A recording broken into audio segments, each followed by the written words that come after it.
What makes Dover High School so great? Is it our award-winning education?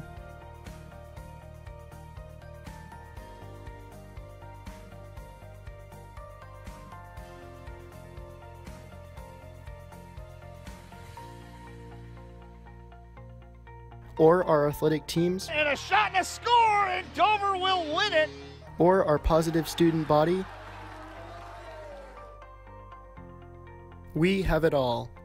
We are Dover High School. Good evening and welcome everyone to Burt George Field in Rochester, New Hampshire. Justin McIsaac with you, getting ready for the greatest rivalry in the state of New Hampshire. It's Dover and Spaulding, and tonight it's on the baseball diamond as the Green Wave have made the trip up to Rochester to take on the Red Raiders. Both teams come into the contest at 5 wins against 3 losses, and we're getting going a little bit early tonight trying to get ahead of the weather that is inbound. Some of the forecasts say 7 o'clock it might start raining. Some of them say 9 o'clock. If you split the difference, 8 o'clock maybe is when rain will show up, and your average high school baseball game's right around an hour and 52 hours. So it'll be cutting it close, but we expect we should get all 7 innings in here tonight as the Red Raiders host the Green Wave. You can see, if you're watching on Dover Access TV or if you're watching the highlights on nhsportspage.com, that both coaches are at home plate with the umpires discussing the ground rules. John Carver of the Dover Green Wave, Paul George of the Spaulding Red Raiders. They've shaken hands. They're going to take infield, and we'll get going. So that means we'll step aside for a quick moment here. And when we come back, we'll have baseball for you here on MOSN, the McIsaac on Sports Network, presented by Lilac Car Wash.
And welcome back to Burt George Field. Justin McIsaac here as we get ready for the first pitch tonight.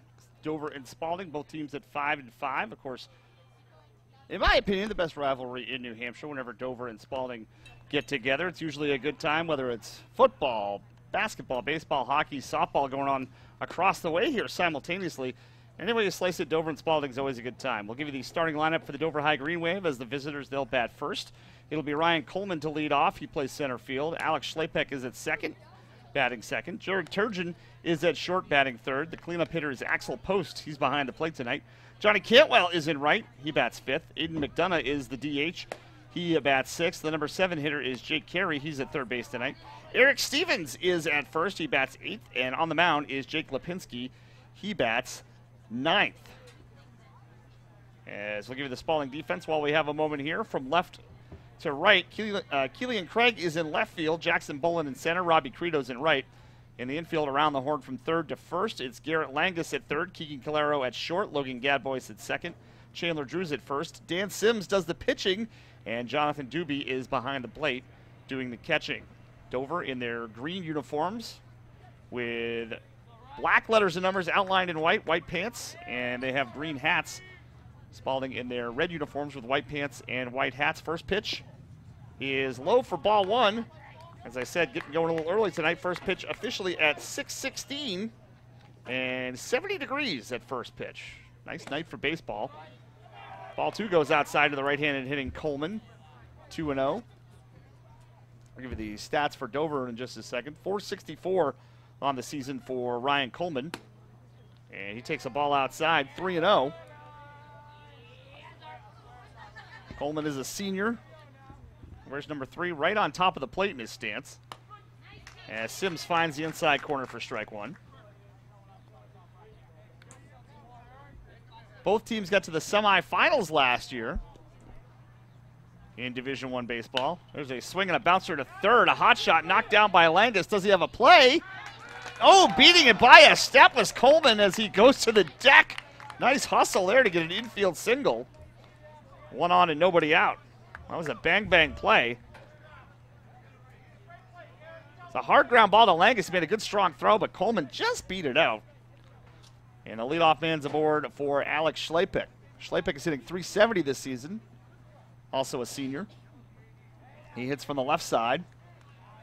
And you would imagine, with the speed we just saw from Coleman, something might be going on at first base. As the first pitch bunt is shown, he gets it down. Langus charges in, is only plays to first in time. Sacrifice is complete, 5-3. That's a hard pitch to bunt, too. That was kind of in the kitchen there of Schlepik. Did a nice job getting it down. So a sacrifice bunt. Runner in scoring position. And one out for Jarrod Turgeon, who bats from the right side. Turgeon hitting .300 on the season. He's a senior wearing number 2. He takes a strike on the outside corner, 0-1. Turgeon with the high socks and the stirrups, which should be required by law for all baseball players. It should be a federal law, not a state law. From the set, Sims gets an off-speed pitch over for strike 2. No balls and 2 strikes, 1 out here in the top of the first, no score. As Sims gets ready to deliver to Jarrod Turgeon. The pitch way outside for ball 1. Trying to get Turgeon to go fishing. As I said, both teams got to the semifinals last year. Dover fell to Bedford 3-1. They just couldn't get a timely hit in that game. 1-2 is upstairs for ball 2. 2 balls and 2 strikes. Spaulding led Exeter and looked like they had the ball game won on a controversial pitch that was called a ball rather than strike 3, which would have ended the game, and then eventually lost that one in walk-off fashion to the Blue Hawks. Runner goes from second, pitch is swung on and lifted high in the air towards right center field. Going back is Bolin over his head. That is going to score a run, although Coleman missed third initially. Got it on the rebound. It's an RBI double for Turgeon, and it's 1-0 Dover. That was well hit. And the Green Wave grab a quick 1-0 lead. That'll bring up Axel Post, the catcher and cleanup hitter. Still just 1 out. As Post takes one a little bit high, ball 1. Post is a junior. He's hitting .500 this season. Holds the bat high from the right-handed batter's box. As there's a breaking ball in there for strike 1. This game being broadcast on 3 different media outlets all at once, and all by your boy here, along with Drew Hallett and Jen Chick Ruth. There's a swing and a line drive in the right center field. That'll get down for a base hit. Turgeon hits third. On his way home, he'll score. It's an RBI single for Axel Post, and the Green Wave lead it 2-0 here at the top of the first. Well, Post really went down and got that one.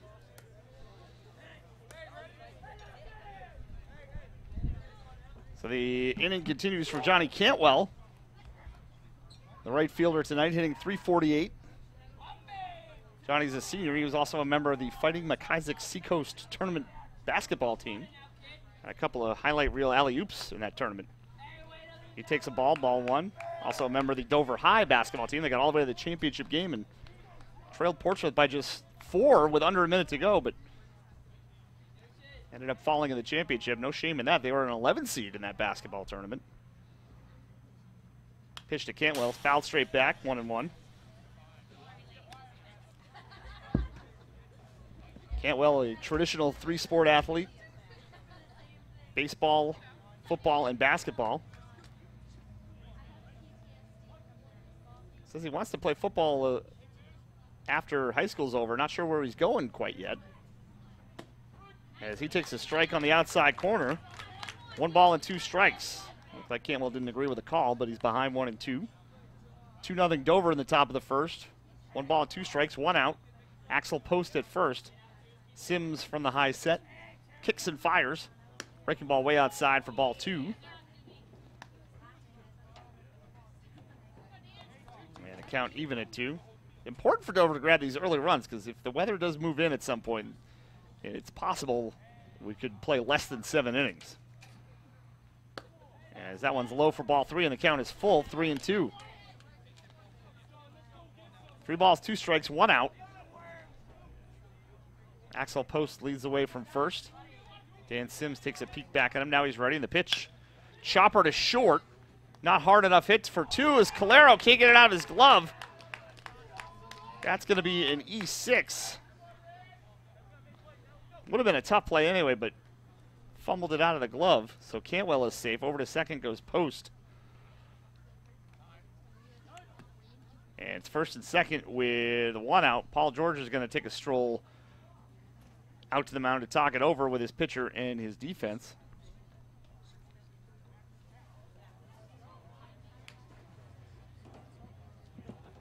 Probably just getting everybody to relax out there, I'd imagine. We got a couple of big baseball games coming up on MOSN, the audio version, if you're listening this way, or that way, I should say. Next Wednesday, we'll be at Exeter High School, Exeter and Bedford, in a rematch of last year's Division I championship game. And then the following Monday, I believe it is the following Monday, Oyster River and Portsmouth. Those 2 teams locked horns already once this season, and the game ended in controversial fashion, 1-0, so rematch should be just as good. That's what's coming up later this month on MOSN. Here's Aidan Mcdonough, who digs in from the left side, first and second with 1 out. And the pitch is low for ball 1. McDonough hitting .278. He's the designated hitter for left fielder Luke Normando. 1-0 is low and outside ball 2, 2-0.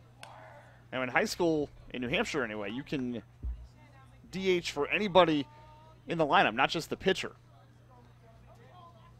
Here's the 2-0 from Sims. Outside ball 3, 3-0. You got a pretty good hitter on deck, Jake Carey, hitting .429, so Sims misses high for ball 4. They're loaded up.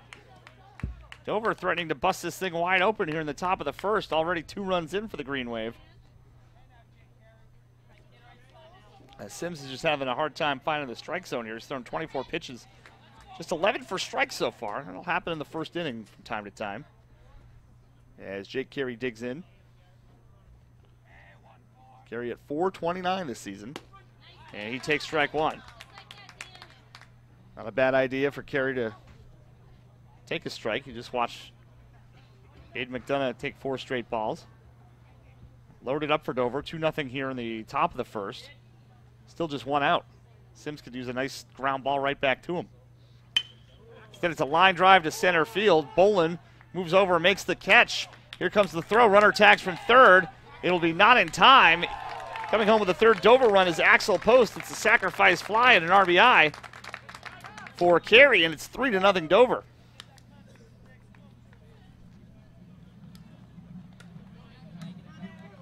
Now over to third went Johnny Cantwell on the throw. Aidan Mcdonough held up at first. So the inning continues for Eric Stevens. Stevens at 154 on the season, playing first tonight.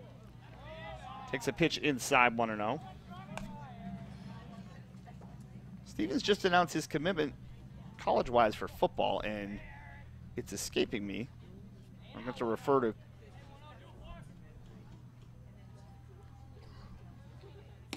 coach's notes here. He takes a ball outside, 2-0.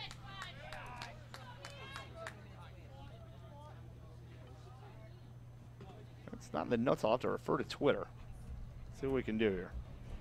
Make some magic happen. 2-0 is popped up, foul out of play. There's a lot going on here. That goes over towards the track surrounding Hugo Bolin Field, so heads up if you're over there. I don't know why you'd be listening if you're over there. You'd just easily be watching the game. 3-0 Dover. 2 balls and a strike, 2 outs. Runners on first and third. Runner from first goes. Pitches a strike. No throw from Doobie as nobody was covering. So McDonough gets a stolen base. Now 2 runners in scoring position. Bates College is where Eric Stevens will be going to play football. 2 balls, 2 strikes, 2 outs. Runners on second and third. Sims with the pitch. Just outside for ball 3. Ooh, that's a pitch he wanted. Well, the count is full. 3 balls, 2 strikes, 2 outs. Runners don't have to go here from second and third. Pitch swung on a miss for strike 3, and the side is retired. But Dover strikes for 3 in the top of the first.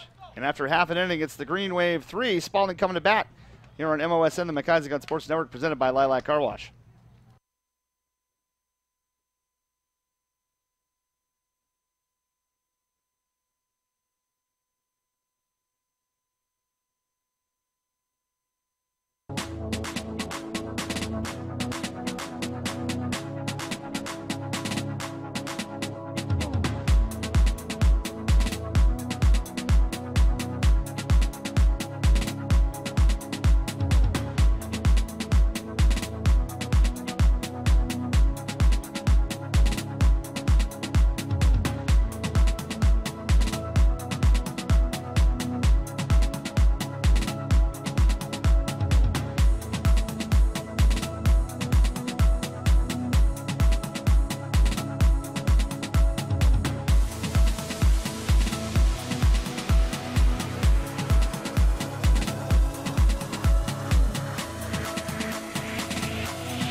Bottom of the first inning, Dover leads Spaulding 3-0. Give you the starting lineup for the Red Raiders.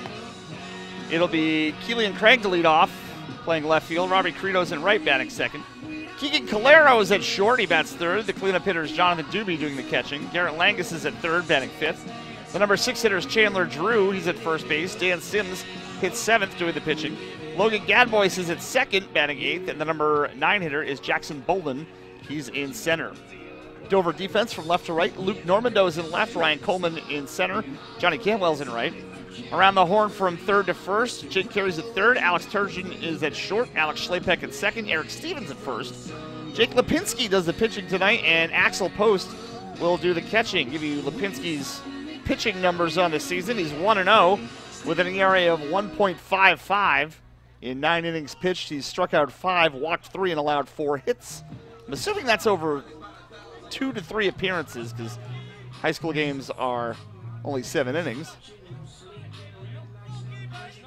So here's Keelan Craig, and I do have Spaulding stats today. Let me find those somewhere on my computer.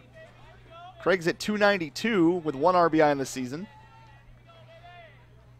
And the first pitch bends him inside for ball 1. 3-0 Green Wave here in the bottom of the first. Nice night for baseball. You can see, if you're watching on Dover TV, as there's ball 2, 2-0, that the clouds are kind of moving in a bit. Everyone's hopeful this game can be completed before any serious weather shows up. The lights will be on before too long here at Burt George Field. From the windup, the 2-0. Inside for ball 3, 3-0. So Lipinski having a little trouble finding the strike zone to start this one. As he gets the sign from Axel Post. Into the windup, and the 3-0. Right down Broadway for strike 1. Both teams at 5-3. Spaulding coming off a thumping at Nashua South. The Red Raiders have allowed 39 runs and scored 39 runs this season. 3-1 is upstairs for ball 4, and the Red Raiders have a leadoff runner. And that'll drive John Carver to get a few more gray hairs. Anytime your team puts up a crooked number, you don't want to see your pitcher walk the leadoff man. It's not an official stat, but I feel like the leadoff walk scores 10 million% of the time. Might be a little less than that, but not much. So here's Robbie Crito, the freshman. Crito this season at 143. He has walked 4 times. Check on the runner. He's back safely. Crito getting thrown right into the fire as a freshman. Batting second for Paul George. As for the stretch, Lipinski delivers. It's bunted up the first baseline foul. Will that kick back fair? No. Lipinski hops on top of it and nearly gets clotheslined by Eric Stevens, which is a dicey proposition because Eric Stevens is a big dude. You're like hitting a freight train. No balls and a strike. As Crito looks down at Paul George to get the signs.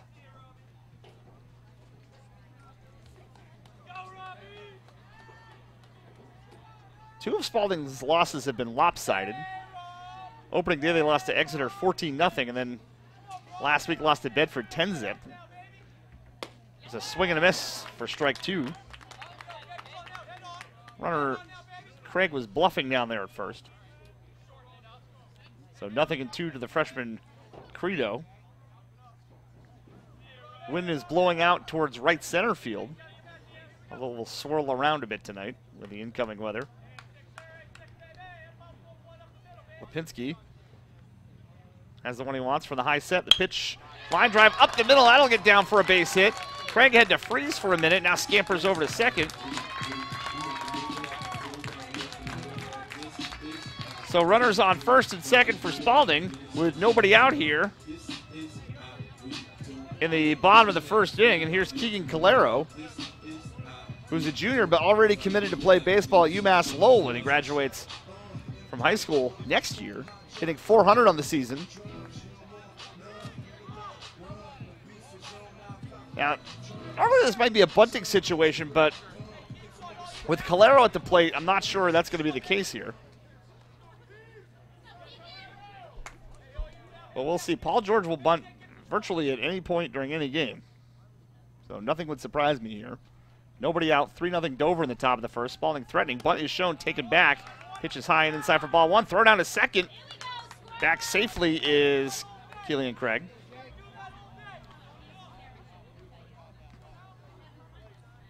One ball and no strikes. Lipinski looks back at second. Now he's ready. Swung on and popped up a mile in the air. Infield fly rule is called. The batter is out, so Turgeon gobbles it up anyway. So Calero gets underneath that one. There's one away.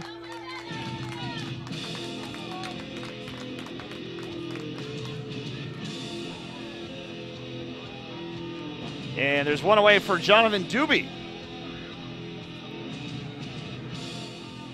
And his walk-up music is something I've actually heard of. It's from Metallica. Doobie hitting .480 on the season with 6 runs driven in. And he's granted time by the home plate umpire. Lipinski works deliberately with men on base, which is the baseball way of saying he's going slow. He looks back at second as Turgeon kind of sneaks in. Now the pitch, high and outside, ball one. Dover won the matchup last year 9-1. Griffin Young spun a gem in that one. Dover won the matchup in 2016 as well, 10-5. As 1-0 is on the outside corner to the lefty Doobie, 1-1. In 2015, Spaulding en route to a state championship blasted Dover 13-0. They won 13-3 back in 2014 as well, although Dover was the #1 ranked team at the time. 1-1, breaking ball is nubbed towards third. That'll be foul as Carey grabs it on the foul side of the bag. 2013, I think I remember this game. Anthony Lupi threw a shutout for Dover in a 1-0 win. Lupi was an excellent left-handed pitcher for Dover back in the day.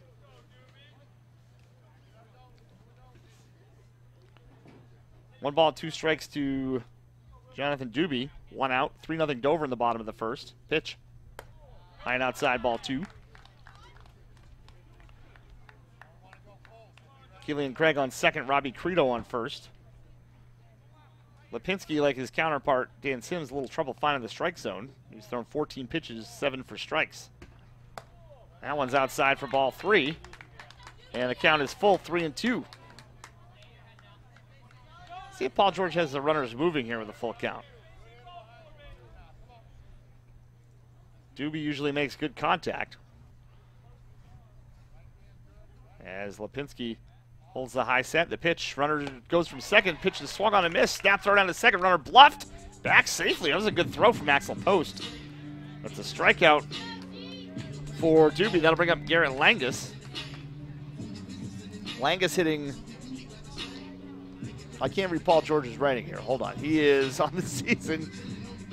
He is 8 for 19, so 480. Did the math myself there. Spaulding trying to make sure these runners don't get stranded here at first and second.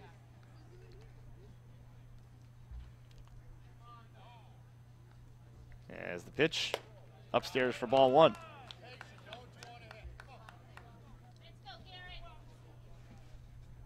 John Carver of Dover is in his 21st season as the varsity coach of the Green Wave. Both coaches coaching their alma maters. They both teach at the high schools they coach for. That one's upstairs and inside for ball two, 2-0. Coach Carver is a history teacher at Dover High, and Paul George, who is a graduate of Spaulding, is a phys ed teacher. Coach George in his 6th year, the Red Raider baseball team. He's also coached the hockey team and the soccer team. That one's inside for ball three, 3-0. With Chandler Drew waiting on deck.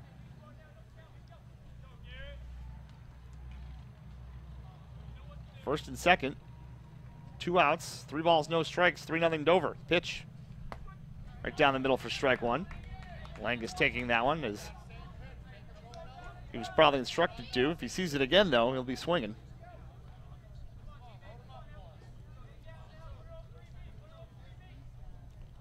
Lipinski looks in at Axel Post. Time is granted. A couple of bugs in the eyes there of Garrett Langus.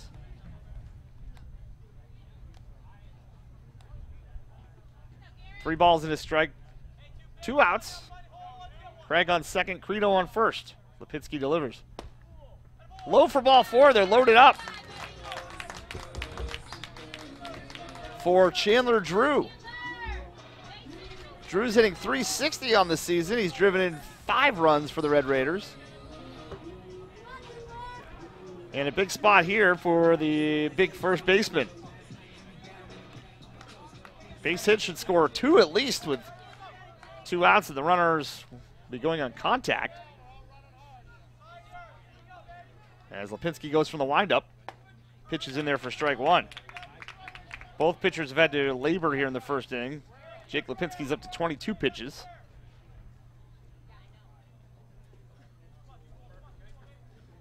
Just 10 of those for strikes. Here's the 0-1 from the windup. Swung on and missed for strike 2. So Lipinski's a strike away from getting out of this jam. No balls and 2 strikes, 2 outs. For bases loaded. Dover up 3-0. Chandler Drew awaits the 0-2. Breaking ball in there, strike 3 called, and the side is retired. Oh, what a breaking ball on the inside part of the plate. The Red Raiders leave them loaded, and after one, it's 3-0 Dover here on MOSN, the McIsaac on Sports Network, presented by Lilac Car Wash.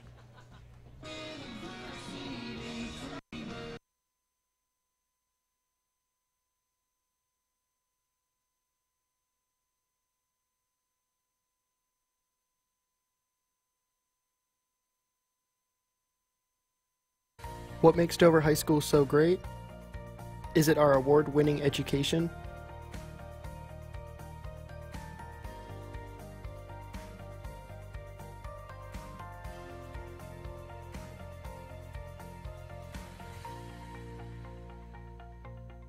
Or our athletic teams? And a shot and a score, and Dover will win it. Or our positive student body? We have it all. We are Dover High School.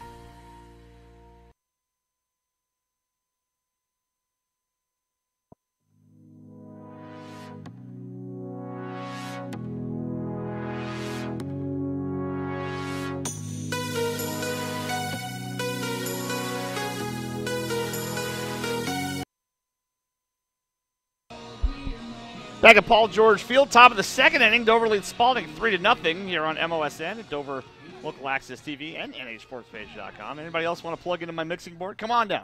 We got room for you, right? Drew Hallett running the operation on the Dover side of things. Jake Lipinski to lead off for the Green Wave. And he takes ball one low. 1 ball and no strikes. Dan Sims looks like he overthrew a fastball there. It's the 9-1-2 hitters due up for Dover. Lipinski, Coleman, and Schlepik. As Sims delivers. Hits the outside corner for strike one to the righty Lipinski. Give you Lipinski's batting numbers in just a smidge here. He's hitting .211 on the season. He takes strike two on the outside part of the plate, 1-2. Sims had a rough go in the first inning. See if he settles in here in the second. He's ahead 1-2. And the pitch, a little bit outside for ball two. Not a bad pitch to deliver with 2 strikes.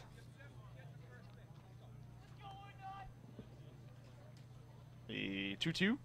Breaking ball stays high for ball 3. 3 balls and 2 strikes. Nobody out here in the top of the second. 3-0 Dover. Payoff pitch. Nub towards second. That's going to get through for a base hit. Shaded over towards the bag at second was Gadbois. Couldn't get all the way over there, so it'll be an infield single. Well, it got into the outfield, so technically not an infield single. A single for Lipinski, and that'll bring up Brian Coleman, who's 1 for 1. Hit a hot shot to third that Langus knocked down. Couldn't quite get him with the throw. He's 1 for 1. Away from first is Lipinski. And the pitch from Sims. Outside for ball 1. How about Drew Hallett? I knocked over my water bottle. I was about to pick it up. Drew's like, nah, I got this. I can direct the TV broadcast and help out the helpless broadcaster. He does it all, folks. Runner goes. Bunt is shown. It's laid down the first baseline. They'll get the runner over for sure. Throw to first. Not in time. Gets away. Up the line. Over to third from second. Will go Lipinski. So first and third, nobody out. So scored that an infield single. I think you can give him an error on that. The throw was kind of towards the back of Coleman, I should say. Now the umpire's going to get together. We'll see what the call is here. As it stands, first and third with nobody out. I think they're trying to see if the runner had interfered with the play, but on a play like that, you're instructed to run to the fair side of the line. So if there's a throw, maybe it gets you in the back and you're safe. That's exactly what Coleman did. So first and third, nobody out for Alex Schlepik, who laid down a sac bunt his first time out. He takes ball 1. Pitch was over below. Doobie was set up on the outside part of the plate for the lefty Schlepik. The ball drifted over the heart of the plate. Was low for ball 1. Here's the pitch. Taken for a ball. Runner goes from second. Throw is in time. Good strong throw from Doobie. Cuts down the runner Coleman. 2-6 on the caught stealing. And there's one away. That's a big out for the Red Raiders. Doobie's got a good, strong arm behind the plate.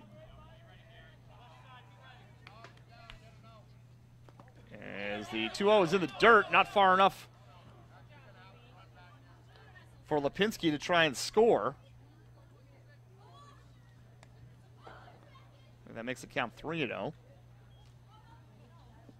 think.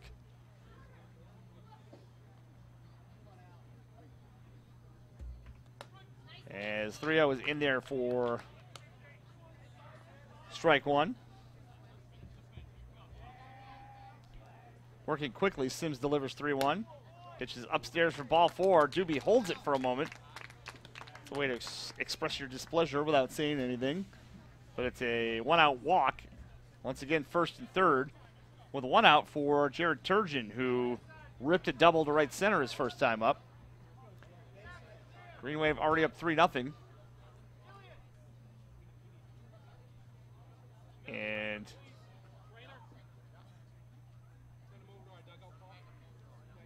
And John Carver's asking for the trainer to head over to the Dover dugout, it looks like. Somebody might be a little banged up. So Moose will head over to the Dover dugout. Turgeon awaits the first one from Dan Sims. Hits the outside corner for strike one. Turgeon looks down at John Carver, see if there's a play on here. We'll see if Schleipek's doing anything over from first base. Although, Dover just had a runner cut down trying to steal. Pitch is waved at and missed for strike two. Turgeon was out in front of that breaking ball from Dan Sims. No balls and 2 strikes. 1 out in the top of the second. 3-0 Dover. Green wave threatening. And the pitch popped up on the infield. Second baseman Gadbois drifts onto the outfield grass, makes the catch. No advance from the runners, and that's the second out of the inning.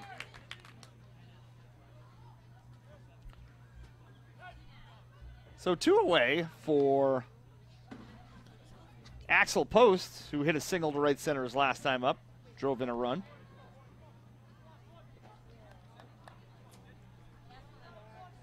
He'll dig in from the right side. And with 2 away, you might see Schleipek on the move here. Sims shakes one off.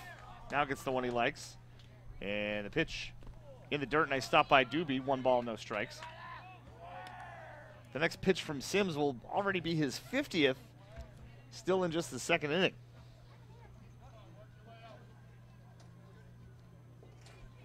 And the runner goes. Huge jump there for Schleipek. Sims didn't even look over at him. Pitch was in there for a strike. Well, Schleipek read that one well. Give him a stolen base, second and third with 2 outs. And here's the 1-1. Line into left center field, moving over the center fielder. Bolin will make the catch for the out that retires the side. So Dover leaves 2 aboard, and after 1.5, they lead Spaulding 3-0 here on MOSN, the McIsaac Sports Network, presented by Lilac Car Wash.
Bottom of the second here at Burt George Field. It's 3-0 Dover.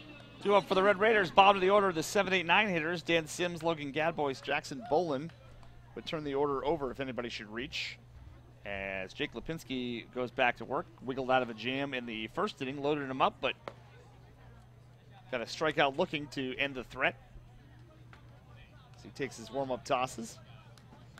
See if we can find any other scores from around the area while we have a moment. Bruins get underway in about 10 minutes. We'll keep an eye on that game for you. Portsmouth leads Goffstown 6-1. Trevor Van Allen had a no-hitter going, but Derek Stekowicz ended that in the top of the 6th, that according to Mike Z. And see if I can get a report on the softball game going on behind us at some point. Dover and Spaulding softball playing for the second time this week. Spaulding won the first one earlier in the week. That's the only update I see is from the Portsmouth Goffstown game. If we see anything else, we'll let you know. So here's Dan Sims. Give you his offensive numbers in just a smidge here. Sims is looking for his first hit of the season in 12 at-bats. He foul tips that one into the mitt for strike one. Sims does have a walk on the season. As Lipinski goes from the windup, kicks and delivers. That's a breaking ball that buzzes the tower for ball one. That one never really broke. Wind is picking up. It's getting a little bit cooler here in the Lilac City. As Lipinski kicks and delivers. Swing and a miss for strike two.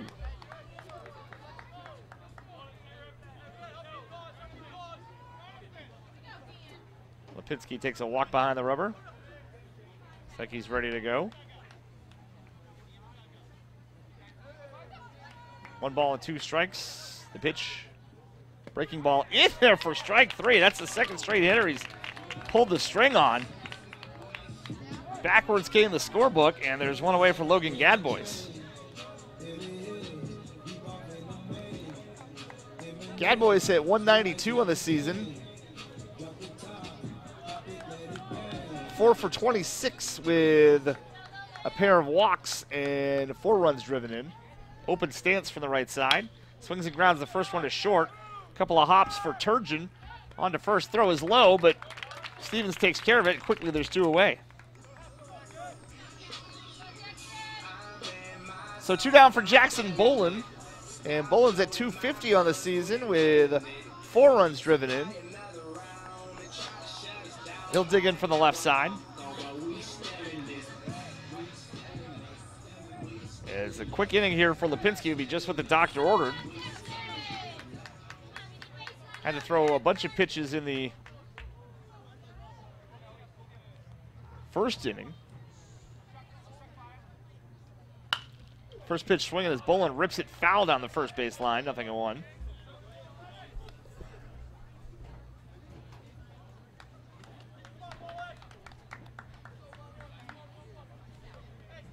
Two down in the bottom of the second. 3-0 Dover. As Lipinski looks in, now he's ready. And the pitch. High and outside for ball one.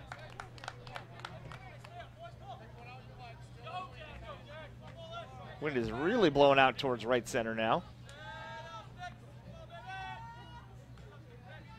Here's the 1-1. Chop foul first base side. 1 ball and 2 strikes. As the umpire retrieves the baseball. 2 outs at the bottom of the second. 3-0 Dover. 1 ball and 2 strikes to Jackson Bolin. Jake Lipinski does a little landscaping on the rubber. Now he's ready. The wind, the kick, and the pitch. Breaking ball slips out of his hand for ball one. Sometimes you get a ball that doesn't have laces that are very high, and you try to throw that breaking ball, kind of slips away, but doesn't seem to be a problem today for Lipinski. He's had a good curve ball going. Here's the 2-2. Ripped foul once again. That'll get out of play. Bolin can just straighten that out. He's going to have an extra base hit here. He's made some pretty good contact, but everything's been fouled on that first base side for the left-handed hitter. Gotta wait that extra half a beat. 2 balls, 2 strikes, 2 outs. Lipinski delivers. Fouled right back to the screen. Bolin just missed that one. Count holds at 2-2.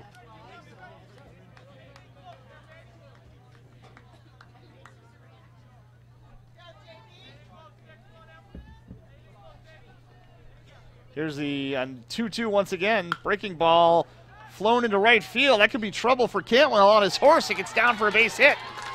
Bolin around first, digging for second. He will cruise in with a stand-up double with 2 outs here in the second inning.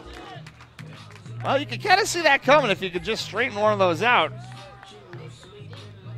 It was going to go for a while. That one certainly did. And a runner in scoring position for Keelan Craig, who walked his first time out. We're getting reports of a couple of raindrops falling. There's clouds high overhead. There's a couple of patches of blue, too. So hopefully not quite time for the storm to roll in just yet. Spaulding softball leads Dover 4-1 in the third inning, that according to Mike Whaley. First pitch swinging is Craig. Lifts it high in the air towards center. Coleman moves over towards right. Makes the catch for the out. That retires the side. No runs on one hit and one left on base. After 2 full, Dover leads Spaulding 3-0 here on MOSN, the McIsaac Sports Network, presented by Lilac Car Wash.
Top of the third here at Burt George Field, and Dover leads Spaulding 3-0. Due up for the Green Wave. It's the 5, 6, 7 hitters.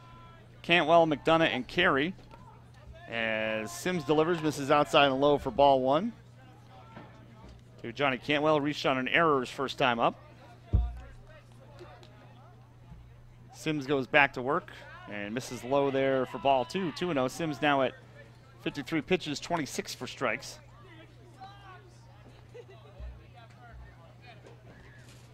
Cantwell with the power bands on both wrists. Or that actually might be wrist tape we used to wear in wrestling. That one's low and away for ball 3. 3 balls and no strikes. And a pitch. That's inside for ball 4, so a 4-pitch walk for Cantwell. Puts a runner on for Aidan Mcdonough, who walked his first time up.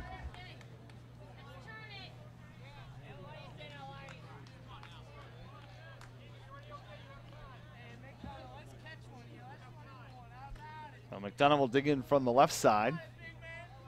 Said last inning, Spaulding softball leading Dover 4-1 in the third, just across the way. That one is low for ball 1, and now Doobie's going to go out and talk it over with Dan Sims. It's a final from Portsmouth as the Clippers beat the Goffstown Grizzlies 6-2. That's the first loss of the season for Goffstown.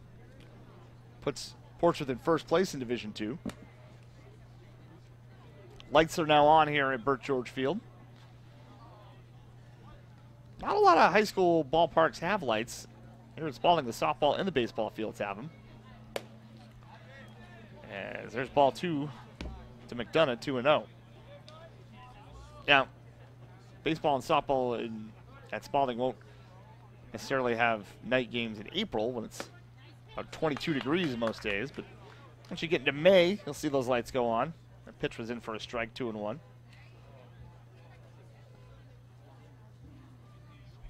Sims takes a peek back at Cantwell. Now delivers. Low and away for ball 3.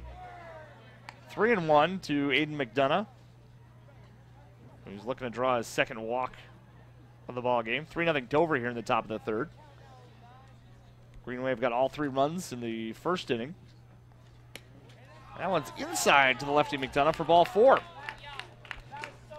So first and second with nobody out for Jake Carey, who hit a sac fly and drove in a run his first time up.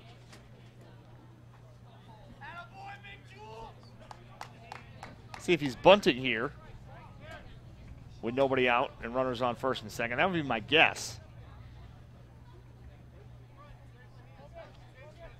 Third baseman Langus, a couple of steps off the grass at third. First baseman Drew is on the grass. Bunt is shown, and it's nubbed right in front of the plate. Doobie has to pounce on it. His only plays to first in time. Sacrifice complete, 2-3.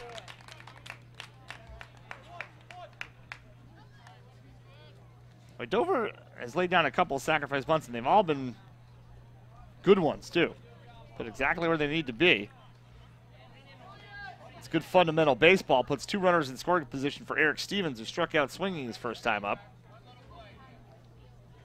1 down in the third. And Sims misses a tick outside for ball 1.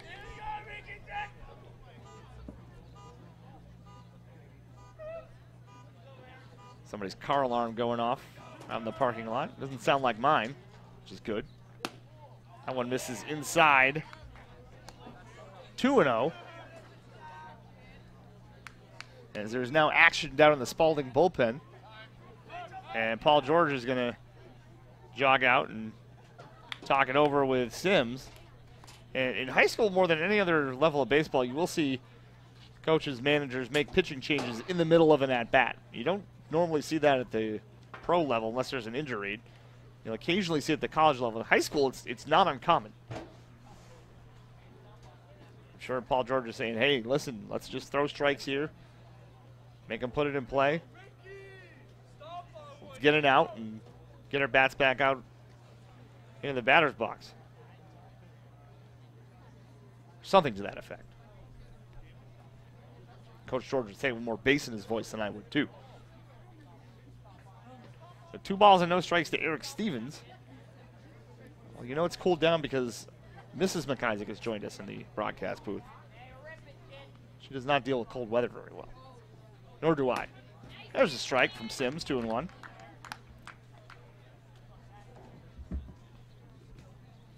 Cantwell at third, McDonough on second. Cantwell's going. And suicide squeeze. The bunt is going to be foul. Oh, my. And I think Cantwell might have got a piece of Doobie sliding in there as Doobie was coming out of the crouch. He's limping around. And we'll see if Doobie's okay. But John Carver going for the suicide squeeze there. Well, you got to trust your batter there, Eric Stevens. He got it down, but it just trickled foul.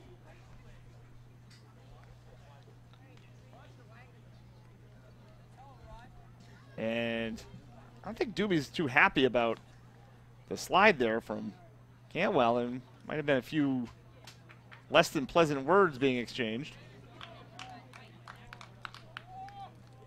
And now John Carver's talking it over with the home plate umpire, and it appears to be a rather animated conversation.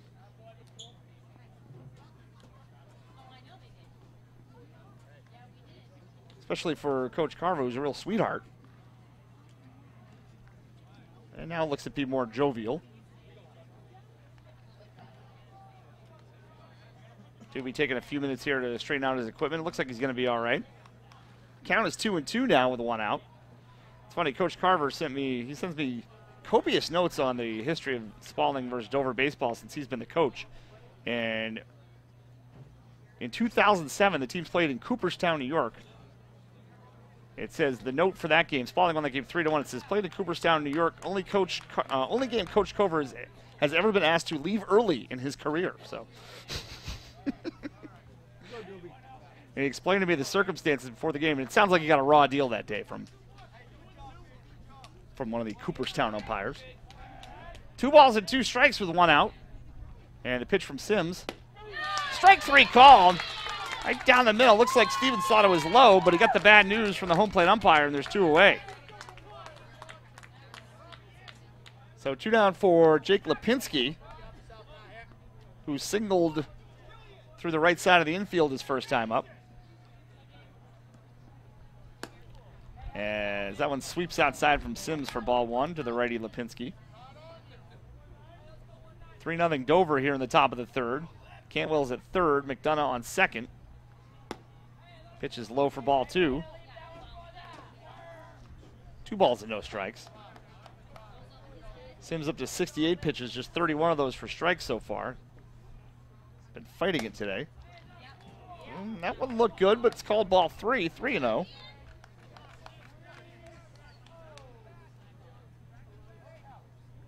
So one more bad one loans him up to 3-0. And that one bends inside for ball 4. They're loaded up for Ryan Coleman, who's 2 for 2. As the top of the order comes up, And I think that is going to be the evening for Dan Sims. Looks like there's someone jogging in from the bullpen. Paul George on his way out to the mound once again. So we will step aside as the pitching change will be made here at Burt George Field with Dover leading Spaulding 3-0 in the top of the third here on MOSN, the McIsaac on Sports Network, presented by Lilac Car Wash.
Top of the third inning, Paul George has to go to the bullpen here with the bases loaded.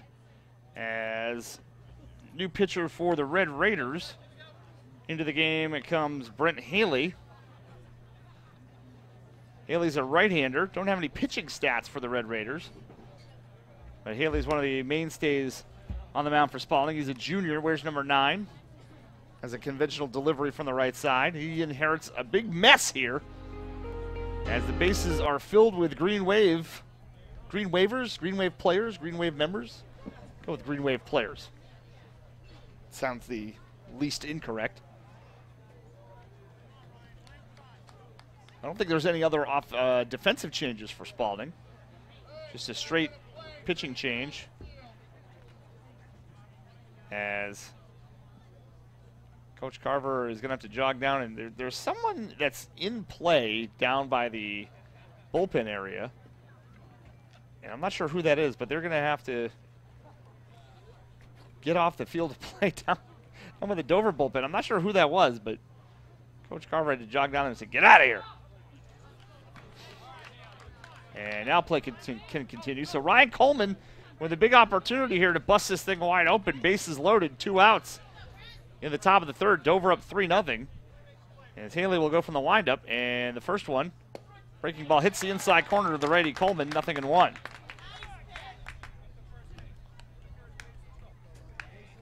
Sims responsible for all the runners on base. Cantwell at third, McDonough on second, Lipinski on first. That pitch sweeps outside for ball 1. I just felt a raindrop kind of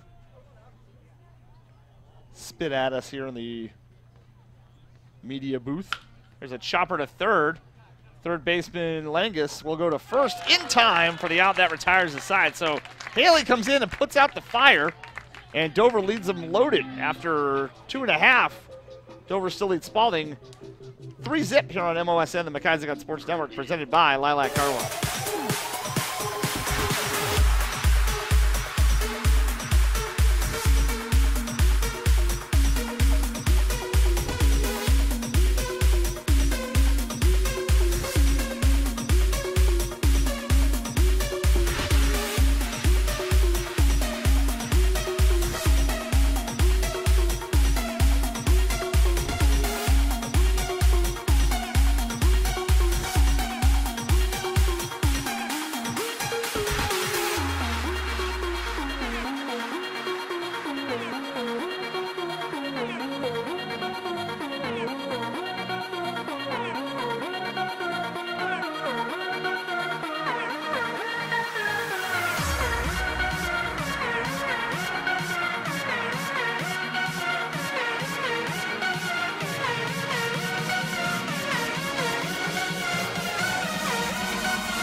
We head to the bottom of the third at Burt George Field. Dover leading Spaulding 3-0. And do it for the Red Raiders, it's the 2-3-4 hitters, Robbie Crito, Keegan Calero, and Jonathan Doobie. Garrett Lengus, if anybody reaches. As Jake Lipinski goes back to work. I see John Carver out there. He might have a defensive substitution. Let me see if I can spot any numbers that are different out there. I think everybody's the same. Although for the 40th consecutive baseball game, I didn't bring binoculars, so it might be hard to tell. I don't see anybody different, but I guess we'll find out. Here's Robbie Crito, who singled up the middle his first time up. He's 1 for 1. As Lipinski goes from the windup, and the pitch. Breaking ball stays high for ball 1. Lipinski scuffled in the first inning, had a quick second inning. He left him loaded in the first to Lipinski. There's a swing and a foul ball off the leg for Crito. That's going to hurt. 1-1. Paul George was up here earlier watching the JV game. Said, it never hurt me when I fouled a ball off my foot. I said, that's because you were a goalie in high school, coach. He's like, that's true. Fouling a ball off your foot after you spent the whole hockey season taking hockey pucks off all areas of your physical person, probably didn't feel that bad. Crito walks it off, says he's all right. Home plate umpire giving him a little bit of time. 1 ball and 1 strike.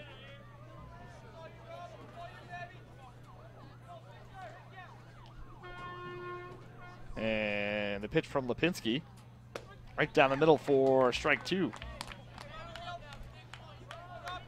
1 ball and 2 strikes to the Spaulding freshman. His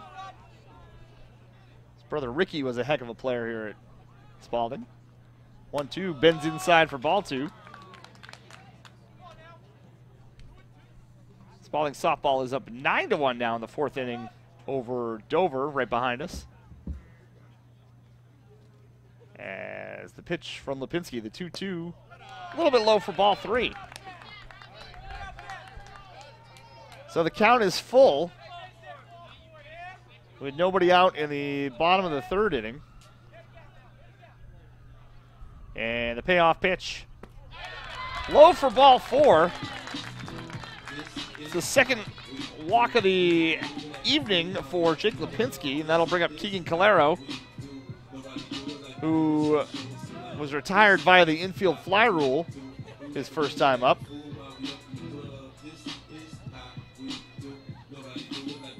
He's got a runner on first with nobody out. As Lipinski looks over at first, Crito's got good speed. I think we all did when we were freshmen in high school. As that one bends inside for ball 1. Well, maybe I didn't, but most people did.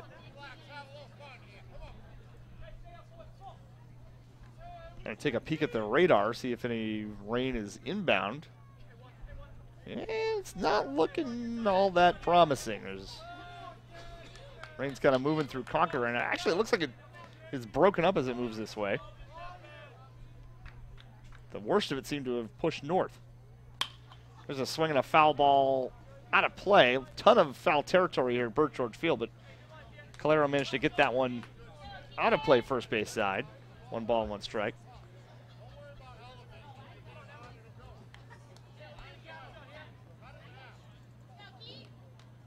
Calero, one of the premier baseball players in New Hampshire. As I said, bound for UMass Lowell. There's a check on the runner, just a calling card over to first. Back safely with the hand tag is Crito.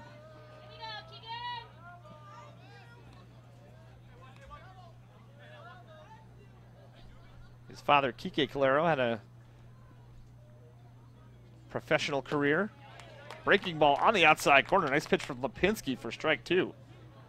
His uncle, Kiko Calero, had a major league career. Pitched for the St. Louis Cardinals and the Oakland A's. 1 ball and 2 strikes to Keegan Calero. The pitch way outside for ball 2.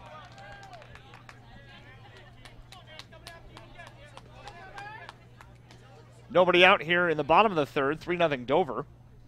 Robbie Crito over at first. As Lipinski looks in. Slows it down when there's runners on base. And the pitch, foul tipped. Oh, I think that got the umpire, either the catcher or the umpire, right off the mask.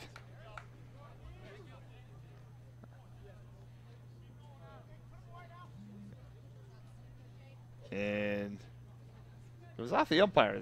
Axel Post is supposed to jog out there and give him a second. Gotta let him know. Maybe it hit both of them. 2 balls and 2 strikes. Nobody out. Lipinski from the high set kicks and delivers. Swung on and lifted high in the air towards center field. Ryan Coleman moves over towards right, makes the catch for the first out of the inning. Calero got a good piece of that one, but fortunately for him, pretty much right at Coleman. So here's Jonathan Doobie, who struck out swinging his first time up. Still 3-0 Green Wave here in the bottom of the third, 1 out. Crito inches away from first.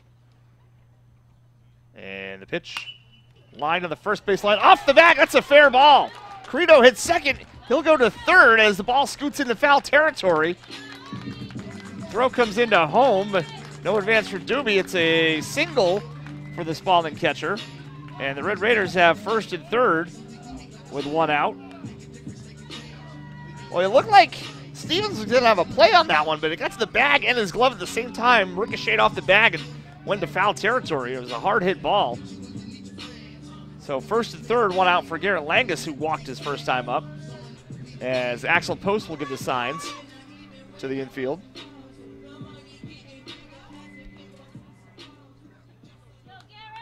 This game is an hour and 2 minutes old. We got going a little bit early this evening, trying to stay ahead of the weather. As Lipinski looks over at first and third, now he's ready from the high set. The first one is a little bit high for ball 1.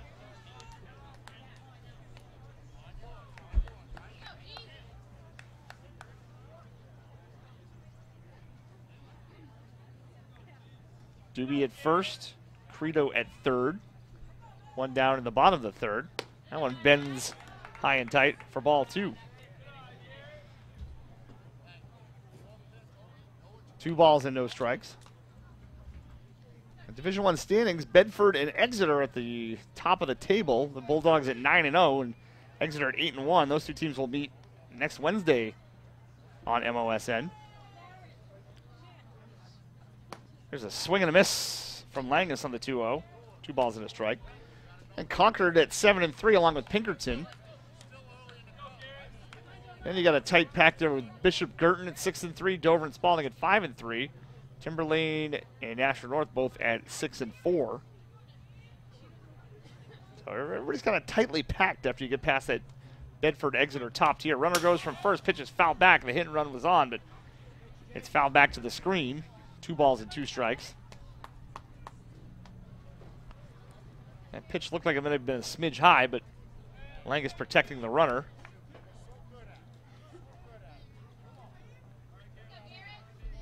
3-0 Dover, bottom of the third.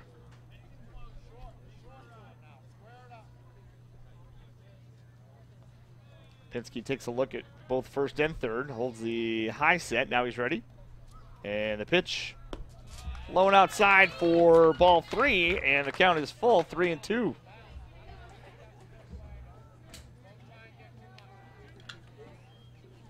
Three balls, 2 strikes, 1 out. Lipinski takes the hat off. Now he puts it back on, trying to collect his thoughts. Looks in at Axel Post for the sign. Check on the runner. Holds the set at the hat, and the pitch is fouled back out of play. And we'll do it again on 3-2.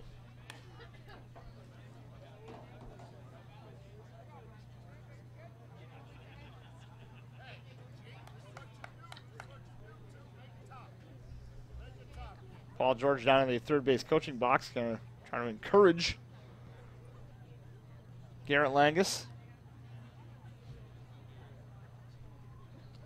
As the 3-2 is ripped foul down the third base line. That was hit hard, but just foul. And another pitch coming to Garrett Langus. This will be the 8th pitch of the at-bat. He's making Lipinski battle here. Is another 3-2 coming. Here it is. Swung on, lifted high in the air towards left field. That'll at least score the runner from third. Circling under it is Normando, makes the catch. Tagging up from third and coming in to score is Langus. With the first Spaulding run, it's now 3-1 Dover. So a sacrifice fly. Winning the battle there was Langus. Doobie held up at first. And there's 2 away for Chandler Drew.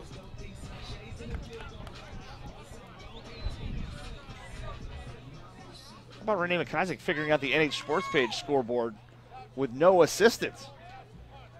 Johnny on the spot over there. Here's Chandler Drew, struck out looking his first time up. 3-1 Dover now with 2 outs. And there's a strike on a breaking ball from Jake Lipinski. Doobie's not slow, but he's not overpoweringly fast over at first. We'll see if he's moving here with 2 outs. Catchers generally aren't speedsters, as a rule. There's a check swing. The pitch is called a swinging strike. Snaps right under first, not in time to get Doobie. So Drew is in hitter's jail here. Nothing in 2. 2 outs, bottom of the third, 3-1 Dover. Paul George wants to talk it over with Chandler Drew.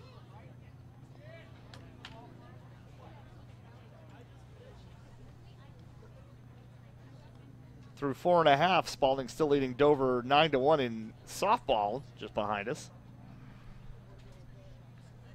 As Coach George has finished his discussion with Chandler Drew.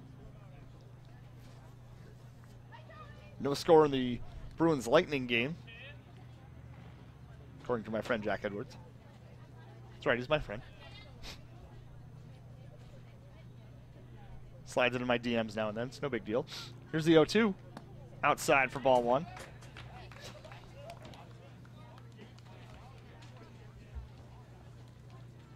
think I saw Jen Chick Ruth down the third baseline laughing at me.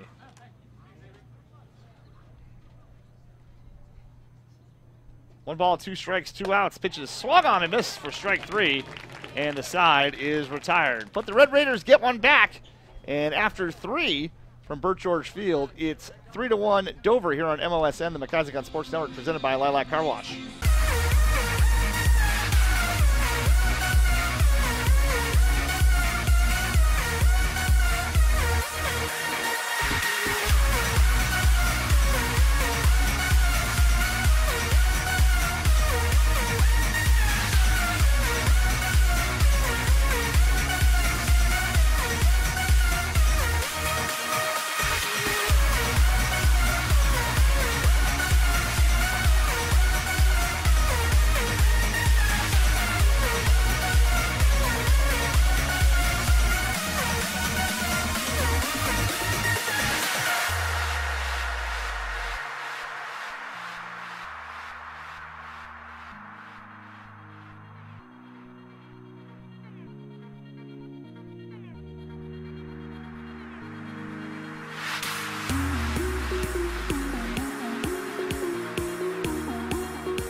And welcome back to Burt George Field. Justin McIsaac with you. Dover leading Spaulding by a count of 3-1. Dover 3 runs on 5 hits, no errors. They've left 7 on base. Spaulding 1 run on 3 hits. They've made 1 error, left 5 on base. Red Raiders already into their bullpen as we head to the top of the 4th inning. Dover will send the 2, 3, 4 hitters to the plate. Schlapek, Turgeon, and Post. Cantwell, if anybody reaches.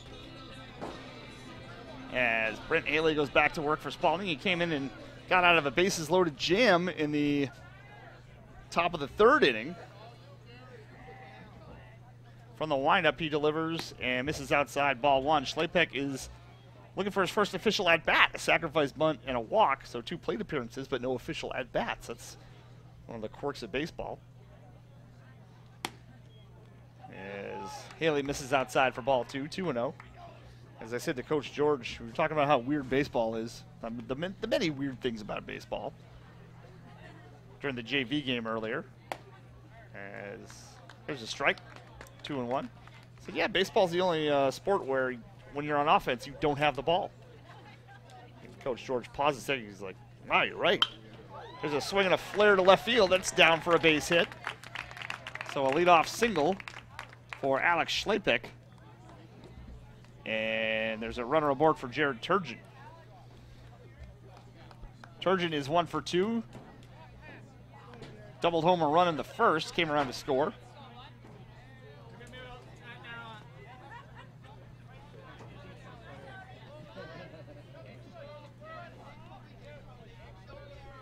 As I think I'm going to have to make the executive decision to go to the sweatshirt here in between innings. It's not one I make lightly. As there's a hard ground ball right back up the middle to second for 1. On to first, double play, 1-6-3. The Red Raiders spin it. As that was hard hit back to the pitcher, Haley. Went to Calero for the first out, and a nice relay throw back to first for the 1-6-3 double play. 2 down now for Axel Post, who's 1 for 2.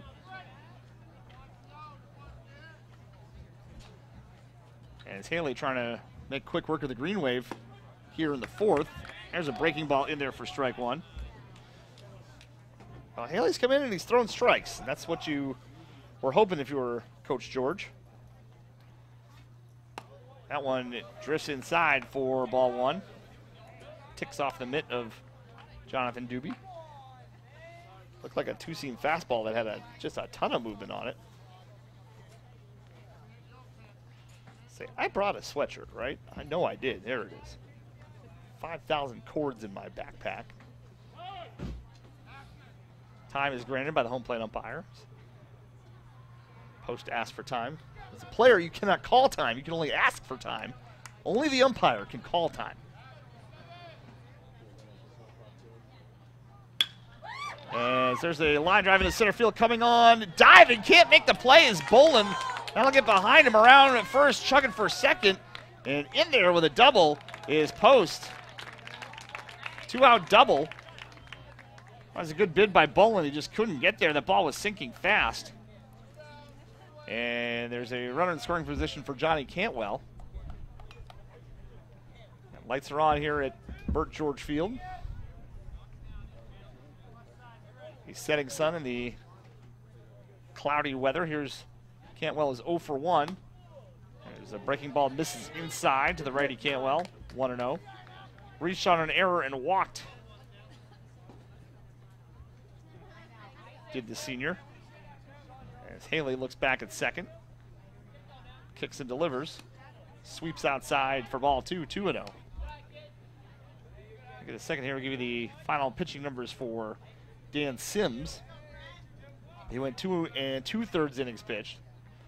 Gave up 3 runs, 2 of them earned. There's a chopper to third. Langus on a hop, fires over to first in time, and the side is retired. No runs on 1 hit, 1 left on base after 3.5. Dover leads Spaulding 3-1 here on MOSN, the McIsaac on Sports Network, presented by Lilac Car Wash.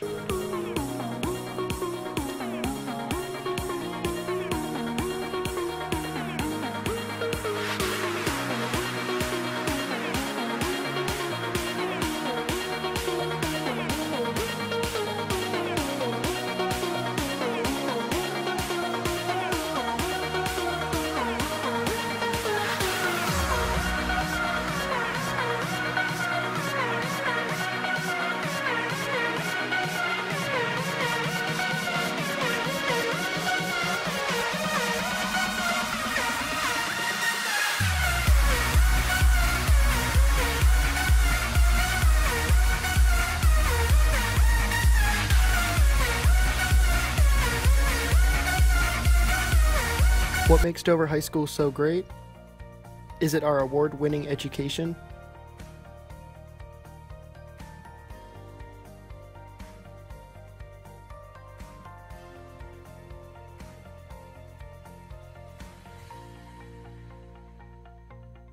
Or our athletic teams? And a shot and a score, and Dover will win it. Or our positive student body? We have it all. We are Dover High School. Sports page. a cast of thousands bringing you this one tonight. Dover leads Spaulding 3-1. Due up for the Red Raiders in their half of the fourth. It's the 79 hitters, Brent Haley, Logan Gadbois, and Jackson Bolin all scheduled to hit.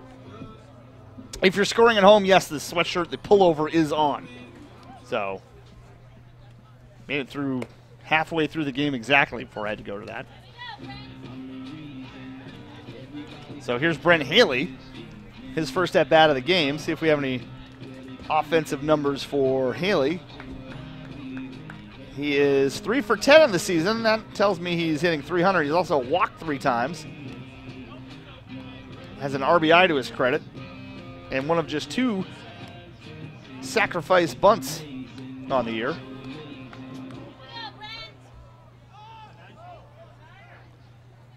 So here's the first one from Jake Lipinski.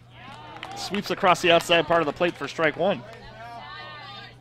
Lipinski's at 63 pitches now, 38 for strikes. He was touched up for a run in the 3rd inning. There's another nice breaking ball in there for strike 2, 0-2 to Brent Haley, the mound counterpart of Jake Lipinski. From the windup, Lipinski kicks and delivers. That one's tapped foul at the plate. But staying alive is Haley. 0-2. Started off pretty warm here in Rochester. Still not cold, but cooling off. 1-2 misses outside for ball 2. Or excuse me, the 0-2 misses outside for ball 1.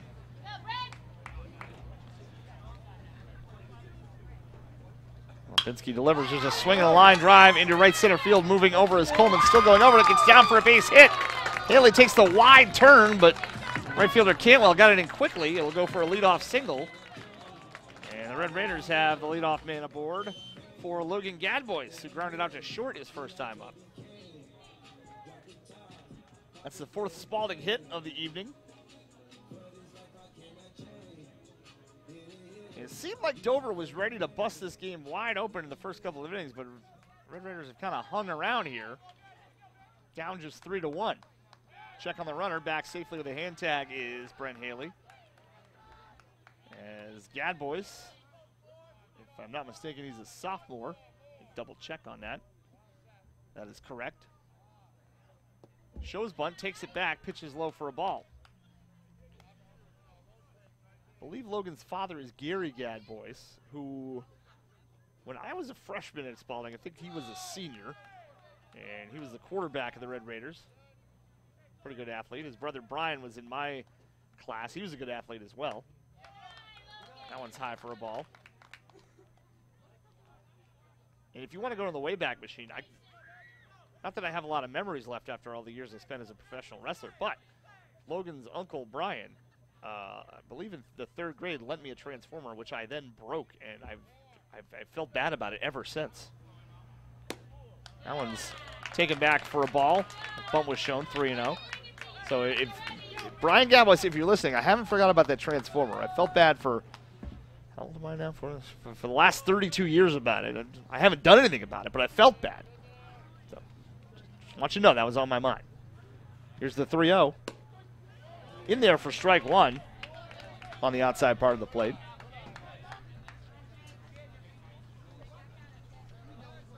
Three balls and a strike to Logan Gadbois. Brent Haley over at first, inching away from the bag. And the pitch bunt is laid down the first baseline. That'll get the runner over. Throw over to first is in time. Sacrifice is complete. 1-3 is the pitcher off the mound. Lipinski fielded his position nicely. But a sacrifice bunt for Gadbois. And a runner in scoring position for Jackson Bolin, who ripped a double down the right field line after ripping a bunch of pitches foul earlier in the at-bat. Well, a double here can make it 3-2. As Bolin, with the open stance from the left-hand side, holds the bat low and then picks it up high when the pitcher's ready. There's a ground ball to second, past the dive, and the second baseman Schlapek. Runner hits third. They're going to send him. Here's the throw. It'll be cut off. And Spaulding cuts the lead to 3-2. Boy, Schlapek laid out for it. Couldn't quite come up with it. Got into right field, and the grass is a little bit thick out there. It was held up. Cantwell's got a great arm. He was the quarterback of the football team. But he just couldn't get to the ball in time. And Spaulding cuts it to 3-2. I'll tell you what, Paul George almost ran all the way home with Brent Haley. I thought he was racing him to the plate. So here's Keelan Craig with Jackson Bolin on first. Craig is 0 for 1. Walked in the first, flew out to center in the second. One out in the bottom of the fourth. And there's a strike.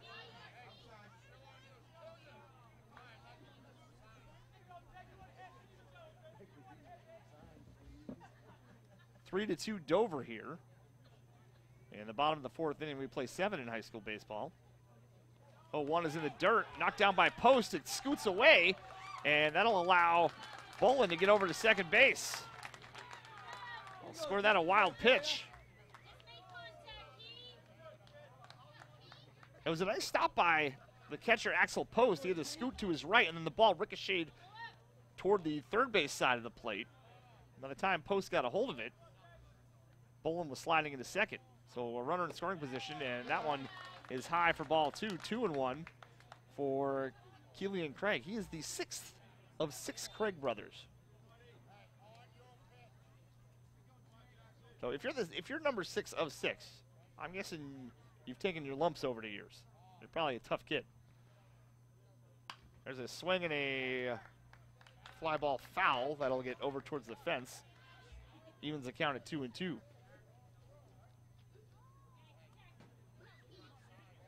Dover up 3-2, bottom of the fourth. 2 balls and 2 strikes. Runner on second for the Red Raider leadoff hitter, Keelan Craig. Jackson Bolin leading away from second. The second baseman, Schlapek, kind of sneaking in behind him to hold him on the bag as time is called by the home plate umpire.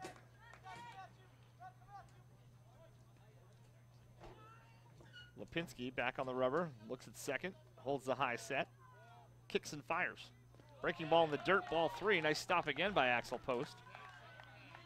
3 balls and 2 strikes.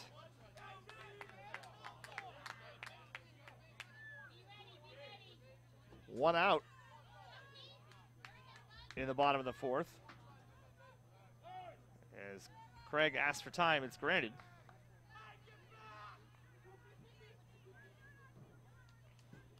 After 5 innings of play, Spaulding softball leads Dover 12-1. The 12-run rule in softball, not a 10-run rule. Here's the 3-2 outside and high for ball 4. And that'll bring up Robbie Crito, who's 1 for 1. No action in the Dover bullpen just yet. Crito singled in the first, walked and came around to score in the third. 1 out, so I don't think Crito would be bunting. Keegan Calero is on deck. You wouldn't mind him coming to the plate with runners on second and third, but if that were the case, they'd probably just walk him. So we'll see how Paul George plays it here.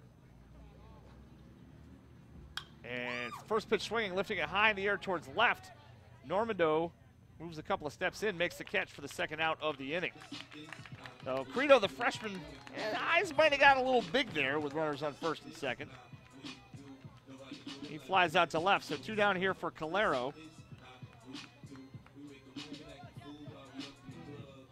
He's 0 for 2, popped out on an infield fly rule in the first. Flew out to center in the third. He's got runners on first and second here with 2 outs in the bottom of the fourth. Dover up 3-2 on Spaulding. As Calero adjusting his batting gloves. Now he's ready to go. Lipinski peeks back at second and delivers. Breaking ball in there for strike 1.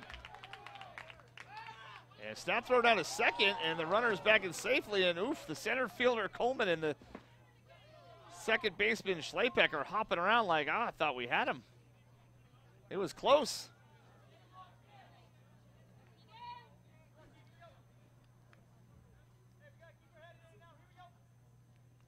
So 0-1 to Calero.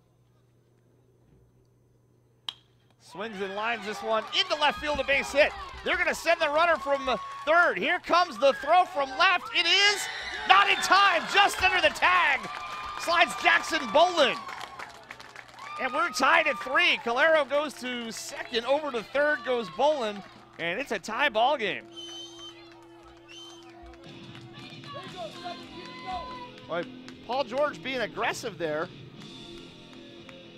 Normally on a base hit to left, you might think about holding the runner up, but Paul George is very aggressive as a base coach.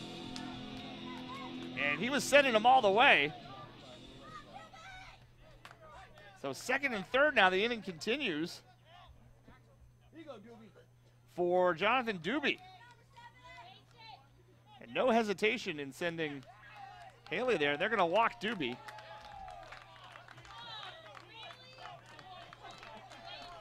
The intentional walk for Doobie. You don't have to throw the pitches in high school. You don't have to do it in the pros anymore either. So they're loaded up for Garrett Langus, who is 0 for 0. He walked and hit a sac fly. Drove in a run in the third inning. Tied at 3. Brand new ball game here in the bottom of the fourth. A base hit could give Spaulding the lead. Well, would give Spaulding the lead. Here's the first one from Lipinski, and oof, that almost hit him. It bent it inside for ball 1. If you're Paul George, I think you're saying to Garrett Langus, you got to lean into that one, kid. We need the lead here. 1 ball and no strikes. Lipinski from the windup delivers. Swung on and missed for strike 1. Lipinski elevated the fastball there, and he got Langus to go after it.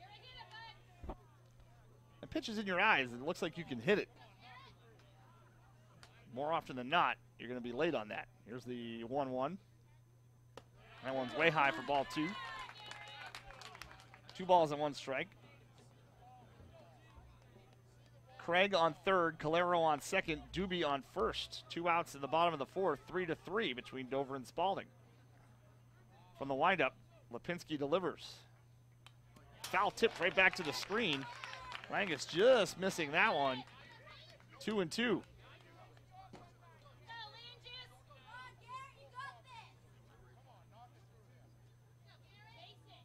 Two balls and 2 strikes, 2 outs in the bottom of the fourth. Bases filled with Red Raiders.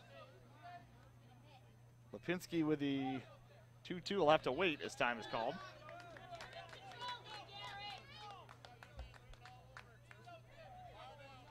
So Langus takes a little stroll outside the batter's box. Gets back in there. Now he's ready. Lipinski's ready. Wind up. The 2-2. Swing and a miss for strike 3, and the side is retired. But Spaulding ties it up, and after 4, we're tied at 3 between the Red Raiders and the Green Wave here on MOSN, the McIsaac Sports Network, presented by Lilac Car Wash.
Welcome back to Burt George Field. Justin McIsaac with you as Spaulding grabs 2 runs in the bottom of the 4th inning to tie it at 3. Looked like Dover was going to bust the game open early, but Red Raiders kind of hanging around, and with just 3 innings left to play, we got a brand new ball game here at Burt George Field. As due up for the Green Wave in their half of the 5th inning, it'll be the 6, 7, 8 hitters: Aidan Mcdonough, Jake Carey, Eric Stevens, Jake Lipinski if anybody reaches. Brent Haley goes back to work for the Red Raiders. Came in relief and has done a great job. He's thrown just 14 pitches over an inning and a third, 8 of those for strikes. Here's Mcdonough from the left side, who has walked twice. And he waits the first one from Haley. It's in there for strike 1. There was some activity in the Dover bullpen, so we'll see if it gets to Lipinski. If he hits for himself, as Haley misses for a ball. Lipinski's at around 90-ish pitches or so. A 1-1 to Mcdonough, outside for ball 2. Well, we know Mcdonough will take a pitch. He's walked twice. Some bad news for the TD Garden. Tampa Bay's up on the Bruins 2-0.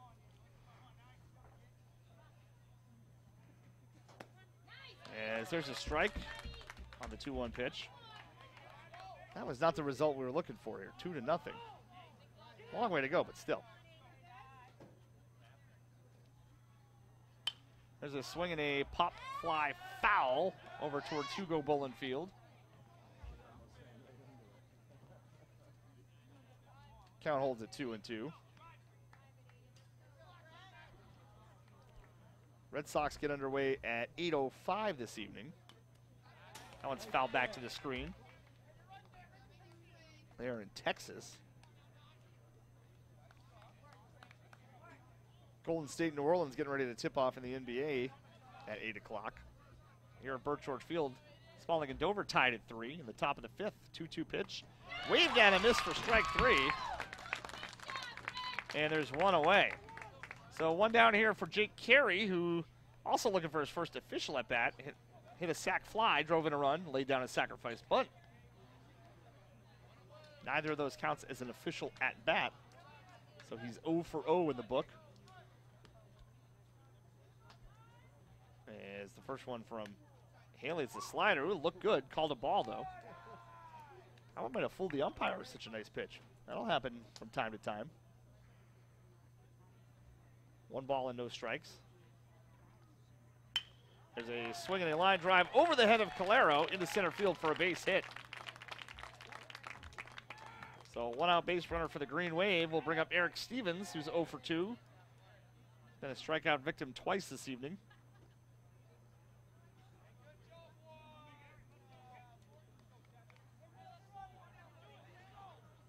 Once swinging, once looking. He's got a runner on first in Jake Carey. As Haley looks in at Jonathan Doobie. And the first one is way outside for ball 1. Looking ahead for the two teams. We're kind of we're halfway through the Division I baseball season. Dover kind of stumbled out of the gate, lost their first 2. There's a strike on the outside corner, 1-1. Lost to Timberlane and Bedford. Lost just 3-1 to Bedford. Then rattled off 5 straight, beat Alvern Keene, Memorial, Central, and North before falling to Pinkerton yesterday, 8-3. They'll be at Winnicott on Monday. And then home for Trinity on Wednesday. Ball and a strike here to Stevens. And the pitch is outside for ball 2. 2-1. As for the Red Raiders,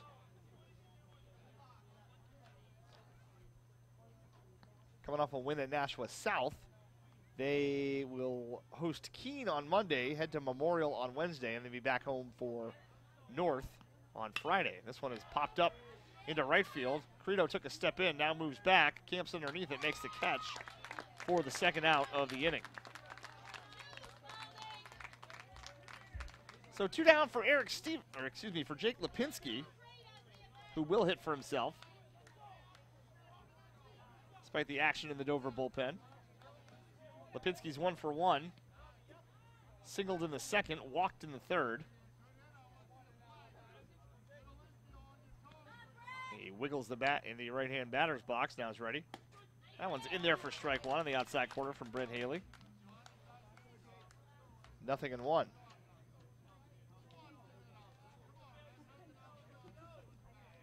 Inching away from first is Jake Carey. 0-1, sweeps across the plate, catches the outside corner for strike two. No balls and 2 strikes, 2 outs in the top of the 5th.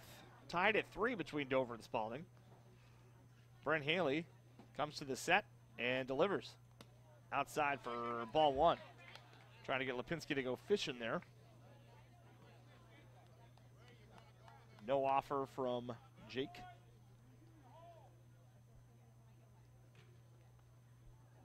There's the 1-2 with 2 away. Line towards second. Diving attempt by Gadbois. Gets past him into right field. Moving up 90 feet is Carey, so first and second with 2 outs.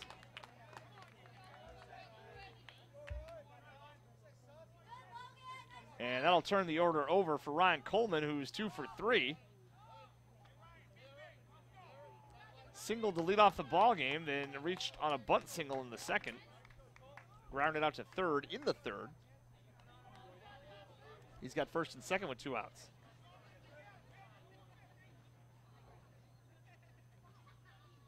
Coleman awaits the first one from Haley. Here it is. In there for strike one. Good crowd on hand from both schools today. Spaulding usually has a good crowd. It's a baseball town, Rochester is. Dover's can make that claim as well. As there's a breaking ball just missing outside for a ball. And with Dover just 15 minutes south on the Spaulding Turnpike, they have brought a healthy crowd here to Bert George Field. And with the softball game going on across the way, you got partisans all over the place. There's a swing and a miss for strike 2. 1 ball, 2 strikes, 2 outs at the top of the 5th. Runners on first and second, and a tie ball game at 3. Haley back on top of the hill, looks in at Jonathan Doobie. Ryan Coleman awaits. The 1-2 in the dirt, nice stop by Doobie. 2 balls and 2 strikes.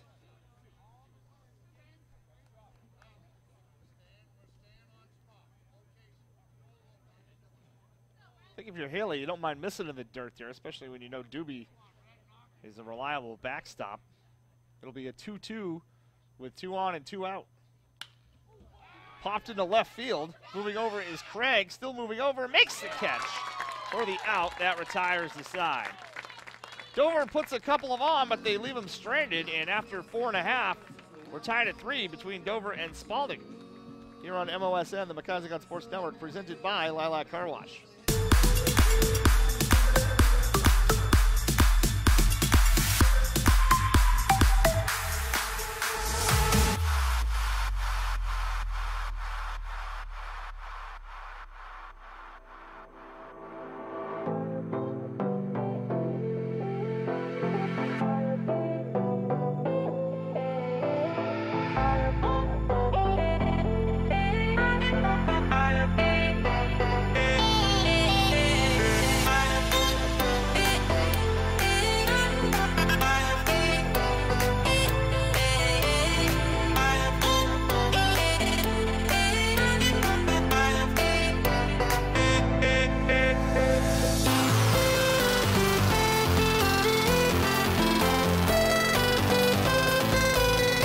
What makes Dover High School so great? Is it our award-winning education?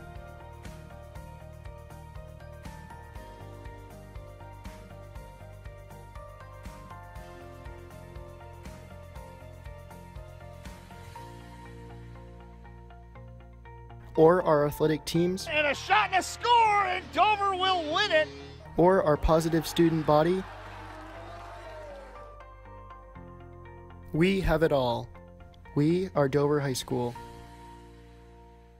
Due up for the Red Raiders in their half of the 5th, it's the 6, 7, 8 hitters. Chandler Drew, Brent Haley, and Logan Gadbois scheduled to hit. Jackson Bolin if anybody reaches.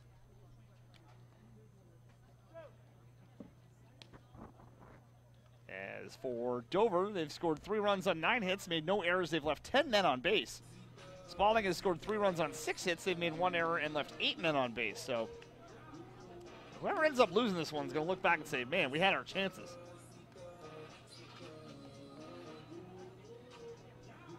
Drew will lead off. He struck out twice, once looking, once swinging.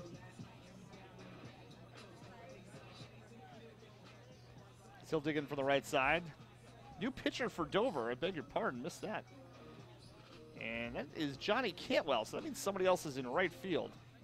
And I missed who. So we have 100 things going on in between innings up here in the booth. So Cantwell digs into the mound, I should say. And we'll let you know who's in right in a smidge here. As the first one is in there for strike 1 to Chandler Drew. Give you Cantwell's pitching numbers in just a moment here. There's a swing and a miss for strike 2. Cantwell, a big right-hander, about 6'2", 6'3" or so. And the 0-2 swung on a miss for strike 3, blew Chandler away. That's the hat trick for Chandler. And there's one away for Brent Haley. Haley's 1 for 1 with a single in his only at-bat. Cantwell's pitching numbers, he's pitched 2 1/3 innings, allowed no earned runs. He struck out 4, now 5, walked 3, allowed 4 hits, and he's got 2 saves. There's a bouncer to second, a 27 hopper, and Schlepek goes over to first in time. Quickly, there's 2 away. So 2 down for Logan Gadbois, who's 0 for 1, a ground out and a sac bunt for the sophomore.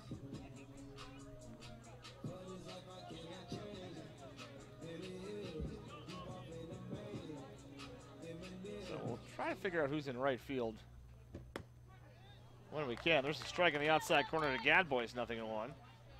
Cantwell's come in, he's thrown 5 pitches, all of them for strikes. And that one's in the dirt, jinxed him. 1-1 to Gadbois. Drew Hallett's trying to focus on the right fielder. I don't think Dover's got, and you know what? He's standing right in front of the pole from our vantage point. I don't think Dover's got numbers in the front of their jerseys, do they? No? They do.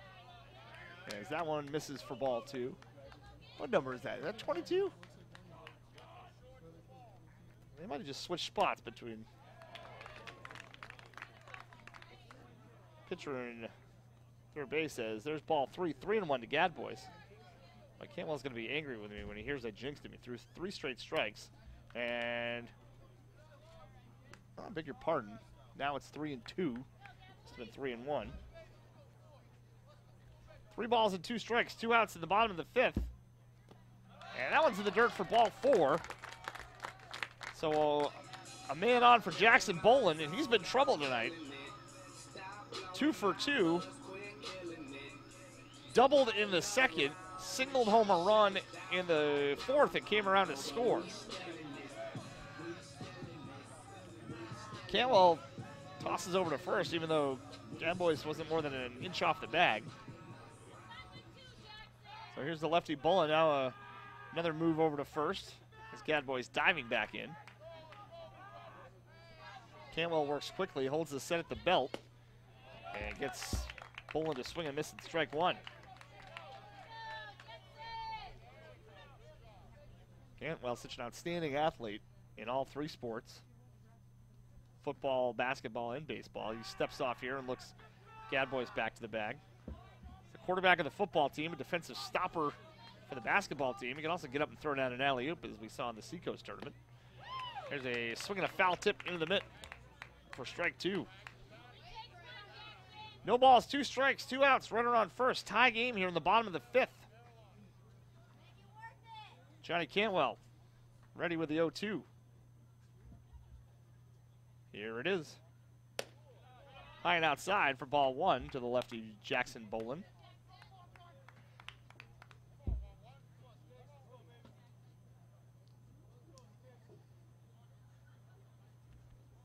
The 1-2 from Cantwell. Grounded hard to short. To second for the force out goes Jarrod Turgeon, and the side is retired. Spaulding leaves one on base, and after 5, we're still tied at 3 here on MOSN, the McIsaac on Sports Network, presented by Lilac Car Wash.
half of the sixth. We'll send the 2-3-4 hitters to the plate. Schlapek, Turgeon, and Post.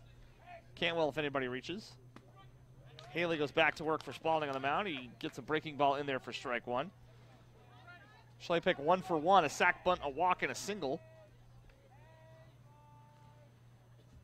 As he gets in there from the left side, he takes a ball just outside. 1-1. We got going a little bit early tonight, trying to get ahead of the weather, and I think we're going to stay ahead of the weather for the remainder of the evening, knock on wood. Just past the 8 o'clock hour, under the lights at Burt George Field.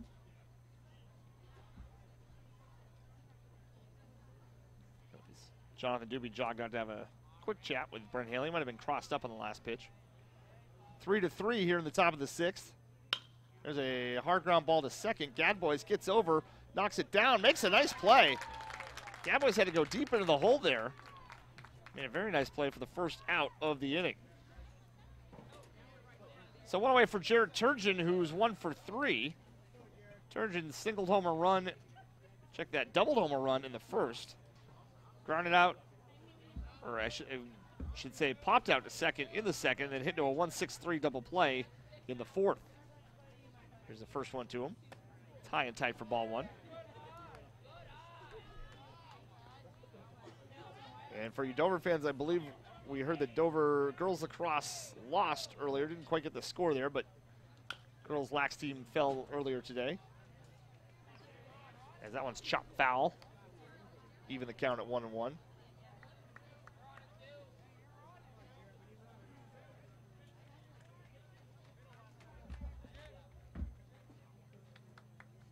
1-1 breaking ball is slapped towards third. Couple of hops for Langus. Long throw in time to get the speedy Turgeon.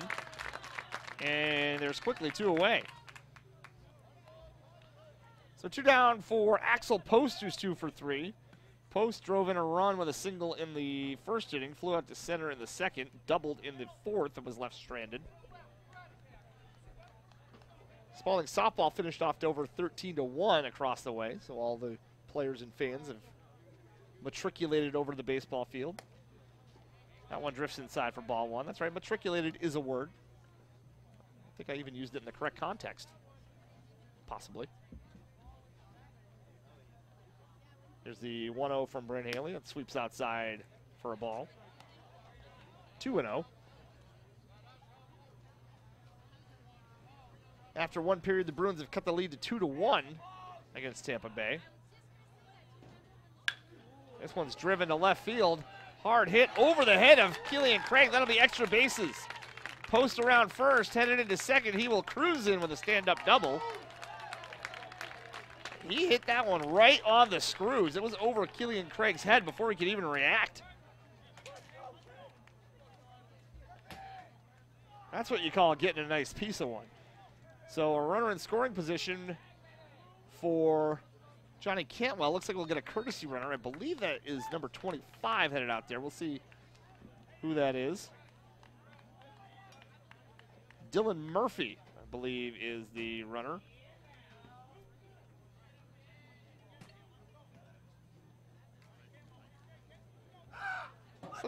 Sometimes the umpires will bark. The umpire telling the Spaulding dugout. I was going to say, sometimes they'll let the booth know, sometimes not.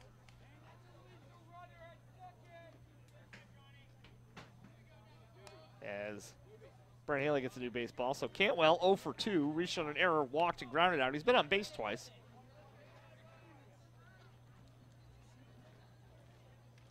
And they're going to put him on. That'll be the second walk of the game. The first of the intentional variety for Cantwell. I'll bring up Aidan Mcdonough, who's walked twice and struck out swinging.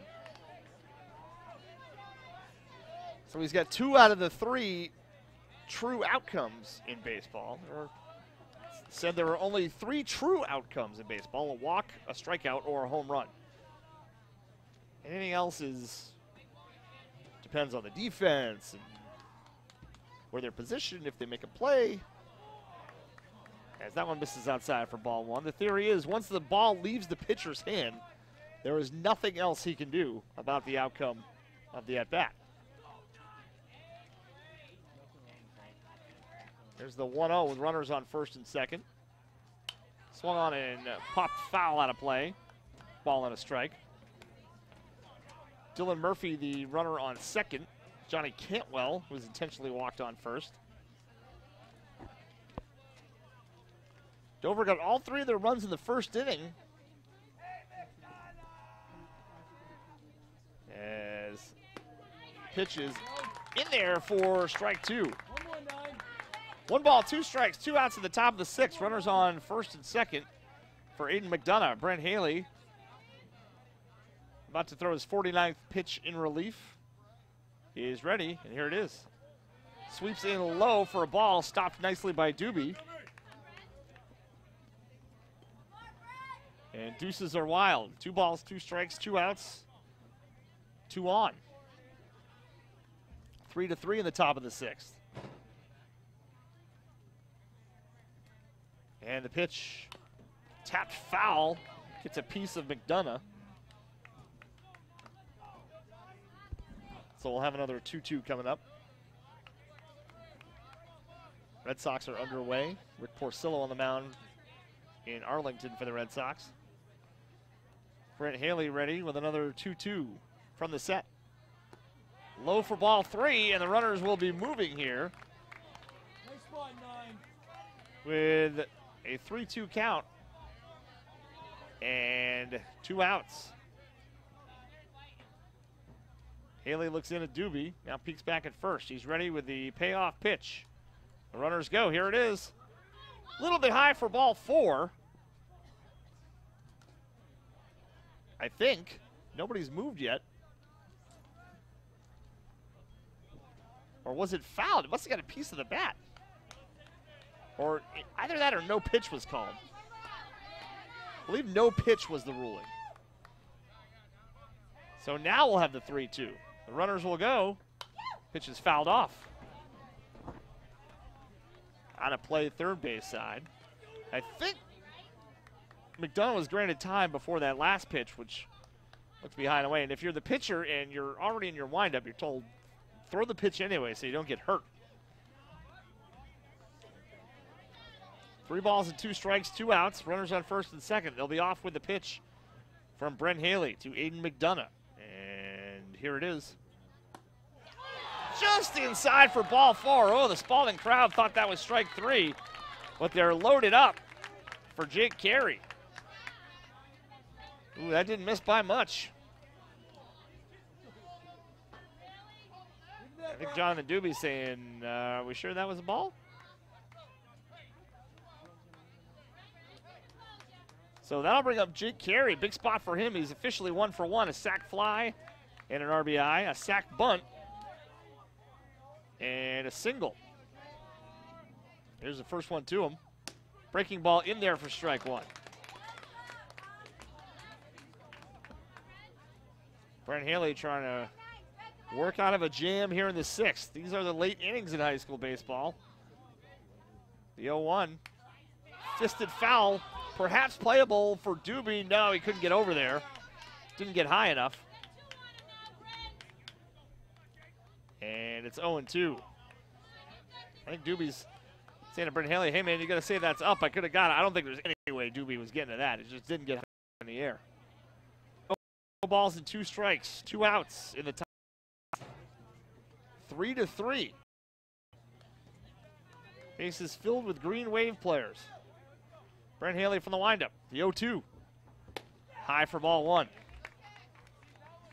Trying to get Carey to offer it something out of the zone there. Carey would not play along. Here's the 1-2.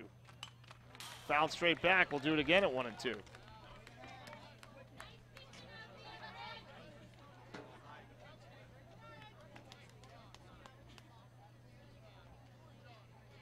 One ball, 2 strikes, 2 outs.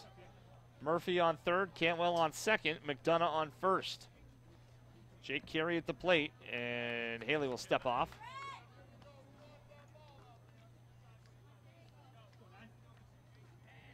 And now he's ready with the 1-2 pitch. Sweeps outside for ball 2. 2 balls and 2 strikes. How many times do you see a pitcher get ahead 0-2 and then kind of not trust his stuff? There's a 2-2 waved at and missed for strike 3. Carey with an awkward swing there. He was fooled by the curveball. Would have been a strike 3 called anyway, but the side is retired. Dover loads them up in their half of the 6th, but they come up empty, and we'll go to the bottom of the 6th with the score tied at 3 here on MOSN, the McIsaac on Sports Network, presented by Lilac Car Wash.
Tied at 3, locked up in a tight one between the Dover Green Wave and the Spaulding Red Raiders. Due up for the Red Raiders, top of the order, Keelan Craig, Robbie Crito, and Keegan Calero will face Johnny Cantwell in the 2nd inning of relief.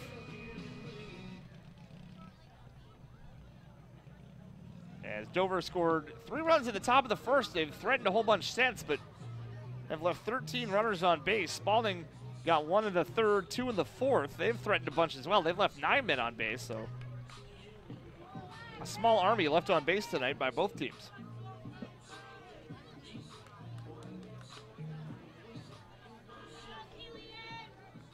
So Keelan Craig will dig in from the right side. 0 for 1 officially with a pair of walks. And the first one from Cantwell is bunted down the third base line, bunted hard. Perhaps playable for Carey. The throw is not in time. It's a leadoff bunt single for Keelan Craig, and the Red Raiders have the go-ahead runner aboard in their half of the 6th. Well, that was bunted so hard, thought Carey might have a play over there, but Craig flew down the line. And that'll bring up Robbie Crito. And I bet a large sum of money Crito is going to be bunting at some point here. Were that sort of thing legal, I'd be betting large sum of money. Check on the runner. Cantwell probably get the same idea. Back safely with a hand tag. Some people in the crowd calling for a balk here. They thought Cantwell wasn't set. Doesn't look like a balk from my vantage point. As Crito shows bunt, and that would have hit him in the shins if he didn't get the bat in the way. Fouled off down the third baseline. 0-1.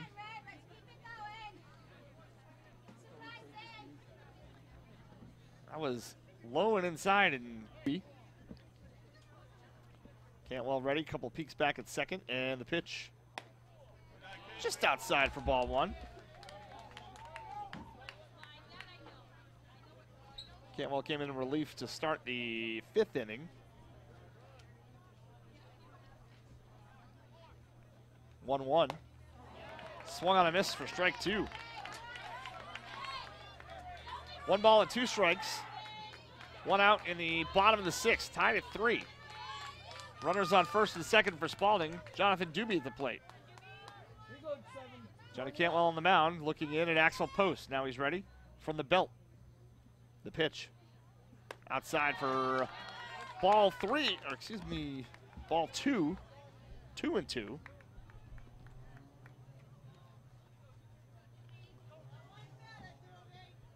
Craig on second, Calero on first.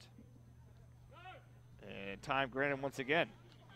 Doobie trying to break the rhythm of Cantwell.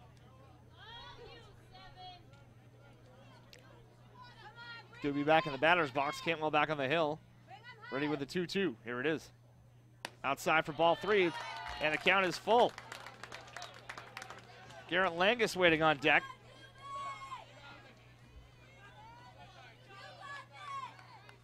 Langus at 0 for 2 on the evening, but right now it's Cantwell against Doobie. Here's the 3-2. Just outside for ball 4, and they're loaded up. So here's Garrett Langus. Walked in the first, drove in a run with a sac fly in the third, struck out swinging in the fourth. And he's getting the signs here from Paul George, and now John Carver might smell a rat. He's going to come out here and talk it over with his whole infield in case there's a squeeze play on. So they'll talk it over in case there's a play on here. He's going to go over exactly what he wants with his infield. Because there's good speed at third with Keeley and Craig. John Carver earlier in the game attempted a suicide squeeze. So maybe he feels like Paul George is going to pull that card out of his deck at some point.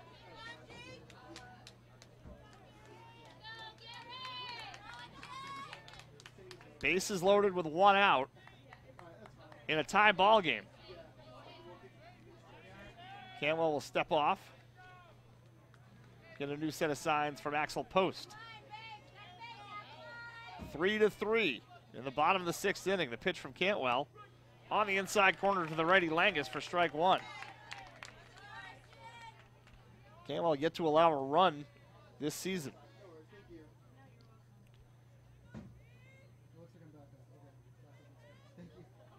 And showing bunt here early, and it's bunted right back to Cantwell. He'll shovel to home for 1, on to first.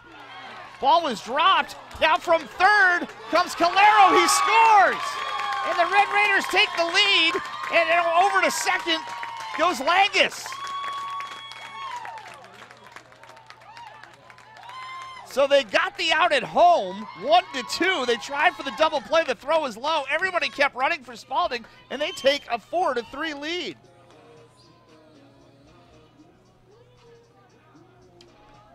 So essentially, Paul George got what he wanted out of that play.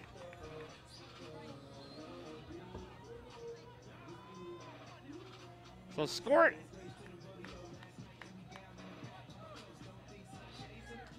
A fielder's choice on that.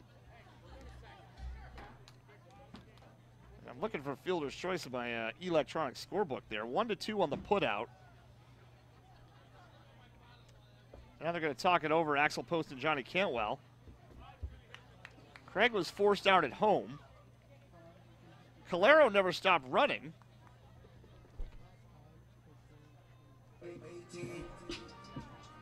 So we're going to have some pinch runners here and a pinch hitter in just a second.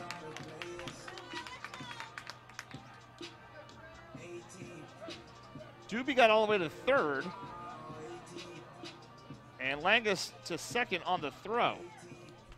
So a pinch hitter here as Andrew Trogler will bat. He swings and misses at the first one, strike 1.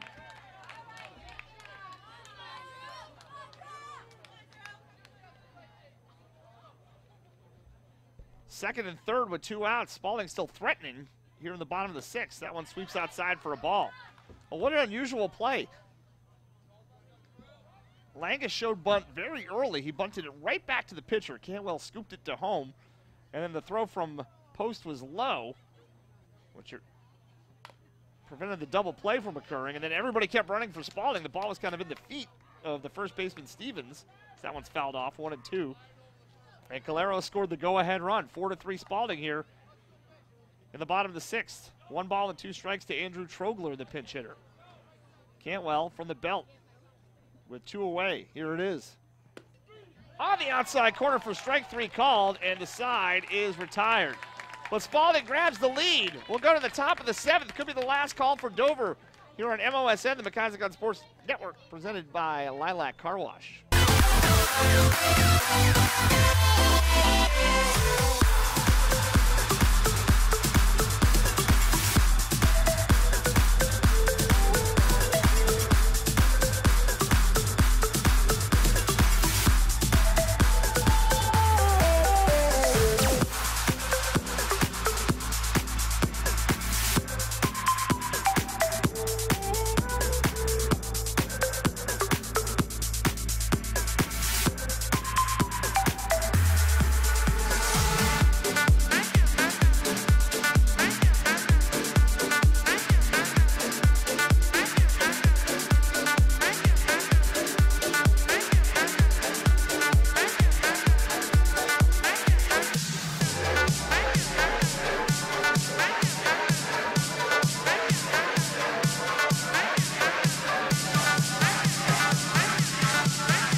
Top of the 7th, Spaulding with a 4-3 lead. And Brent Haley will try to finish this thing off. He stands to be the winning pitcher if he can retire Dover in order. It won't be easy, as the Green Wave will send the 8-9 one-hitters to the plate. Scheduled to hit Stevens. It won't be Lipinski. We'll see who will come to bat for him. And then Coleman. And Spaulding grabbing a run in the bottom of the 6th inning. They lead it 4-3. And Stevens will dig in 0 for 3 tonight. 2 strikeouts and a flyout. And actually, check that. We'll have a pinch hitter for Stevens.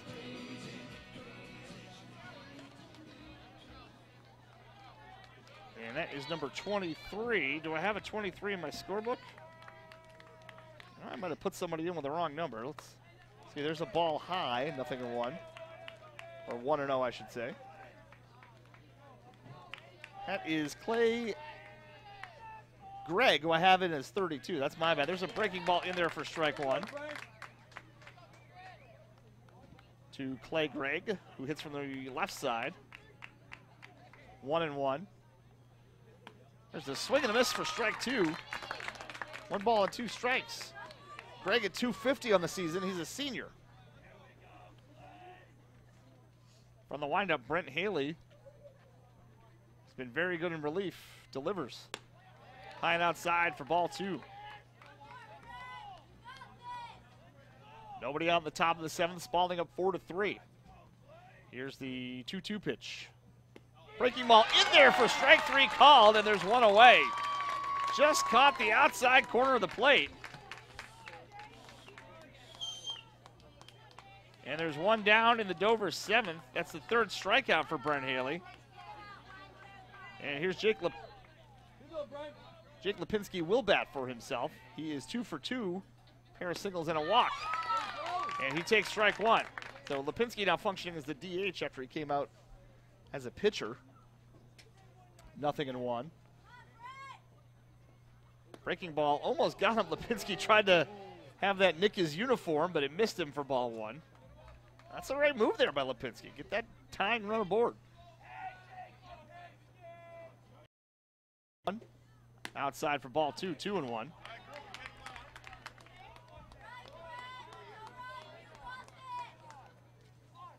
Top of the 7th, Spaulding up 4-3. 1 away. Here's the 2-1. Fouled off first base side, out of play. Evens the count at 2-2.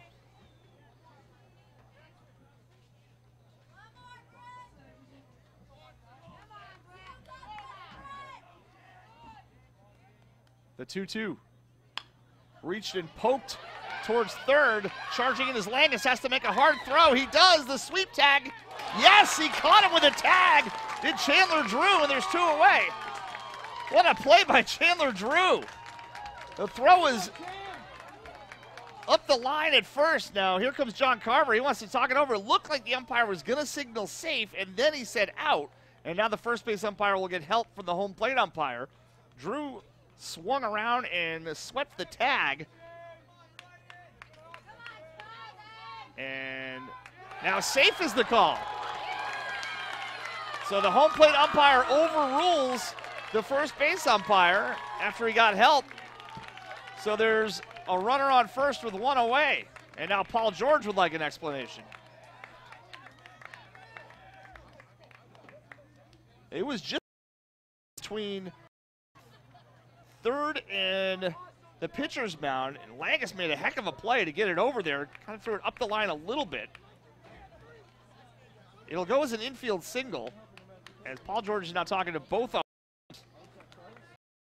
And once one umpire has overruled the other, you generally don't see that switch back.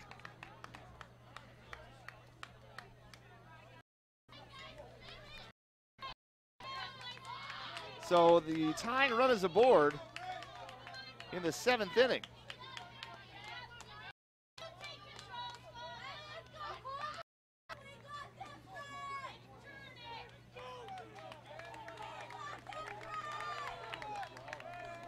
And that'll bring up Ryan Coleman, who's 2 for 4. Lipinski at first, and the first one is low for ball one. So 1 out here in the top of the 7th. And the tying run at first. Coleman awaits the 1-0 from Brent Haley. That sweeps outside for ball 2, 2-0. Well, the Red Raiders got to get themselves mentally reset. They thought they had the second out. Kind of had the balloon deflated there.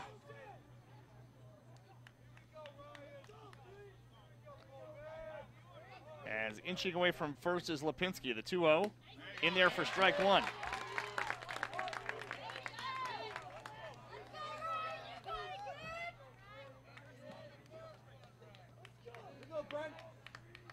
Brent Haley looks in at Jonathan Doobie, peeks over at first, now he's ready. 2-1 misses outside and a high, ball 3, 3-1. Alex Schlapek awaits on deck. Jake Lipinski at first represents the tying run. 1 down here in the 7th, Spaulding leads it 4-3. 3-1 is right down Broadway for strike 2, and the count is full. 3 balls and 2 strikes. 1 out, top of the 7th. 4-3 Red Raiders. From the high set, Haley delivers. High and outside, ball 4. And now the go-ahead run is aboard for Alex Schlapek, who's 1 for 2. A sack bunt, a walk, a single, and a ground out. And I think Paul George is perhaps going to make a move here.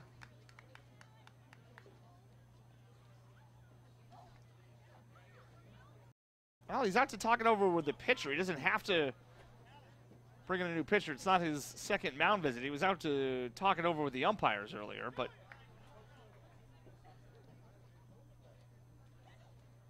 now he's going over to talk to the base umpire. And is back to talk it over with his infield. So a lot of discussion going on. Umpire is going to meander out and let Paul George know it's time to break up this conference. Nobody warming up in the Red Raider bullpen. As Schlapek will dig in.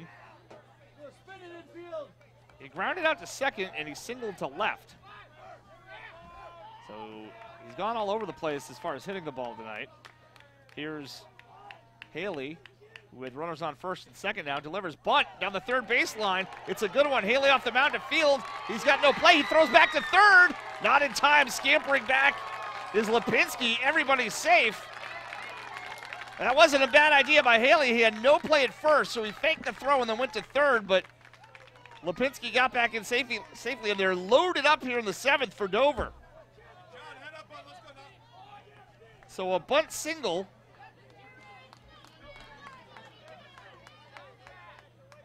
And they're loaded up for Jarrod Turgeon, who's 1 for 4. Doubled back in the first inning to lead off the ball game.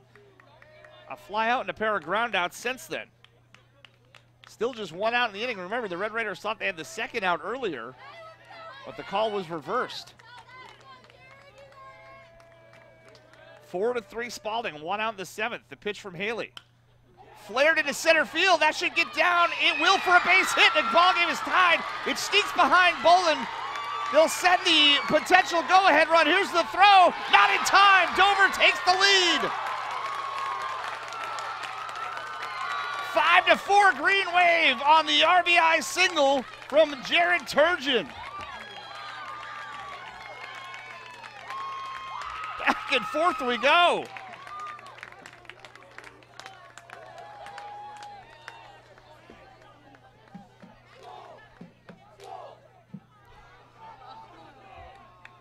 So now it's the Green Wave with the lead. And the Dover dugout ecstatic. They're still batting here in the 7th.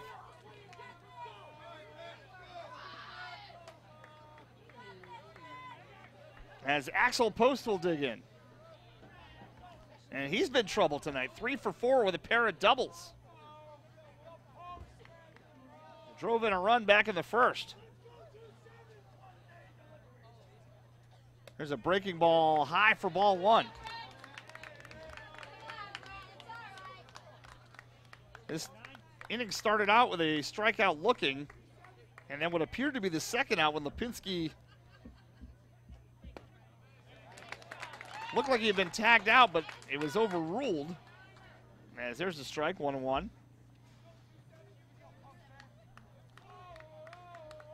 Since then, a walk, a bunt single, and a flare to center that drove in two.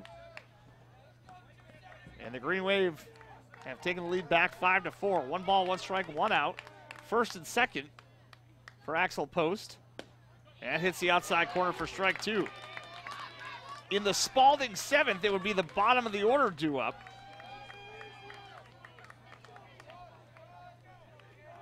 They're trying to keep it at 5-4 at this point. Haley holds the set, now delivers. Breaking ball is slapped foul. Third base side. Count will hold it 1-2.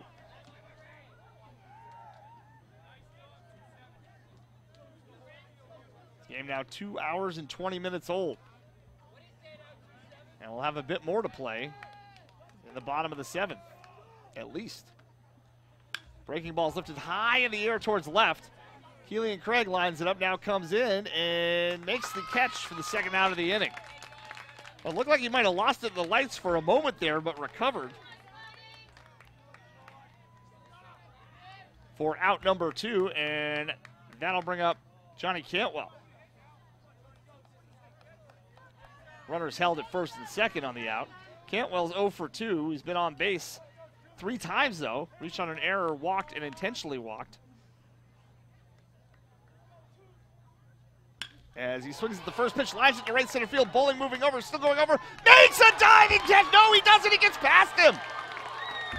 1 run will score. 2 runs will score. Here's the throw to third. Not in time. Cantwell slides in with a 2 RBI triple. Oh, goodness, I thought Bolin had made the catch, but it just got over him. 7-4 Dover.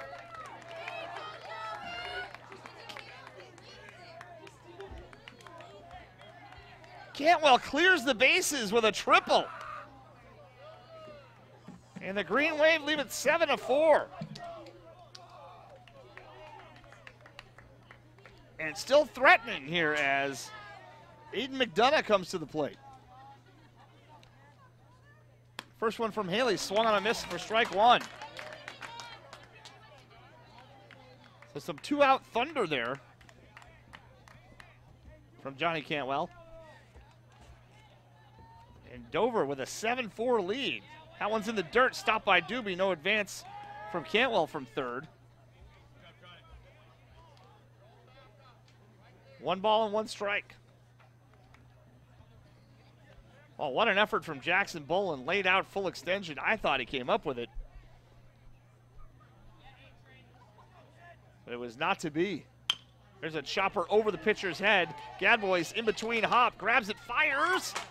In time for the out that retires the side. But Dover grabs 4 runs to retake the lead. 7-4. We'll go to the bottom of the 7th here on MOSN, the McIsaac Sports Network, presented by Lilac Car Wash.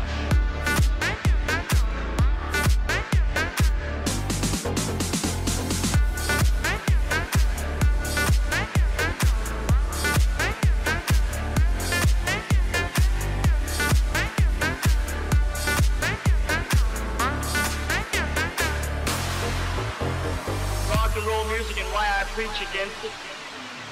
I believe that it is a contributing factor to our juvenile delinquency of today. I know what it does to you. And I know the evil feeling that you feel when you sing it. I know the lost position that you get into in the beat. Well, if you talk to the average teenager of today and you ask them what it is about rock and roll music that they like, the first thing they'll say is the beat.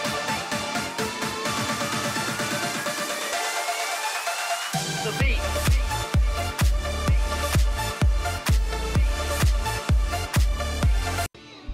Bottom of the 7th here at Burt George Field, and the Red Raiders suddenly find themselves down 3.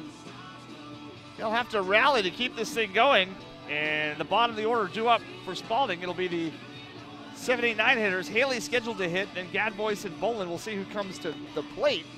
Looks like Haley's got a bat in his hand. Johnny Cantwell trying to finish this thing off. Stood to be the losing pitcher. Now he stands to pick up the win. It's a funny game.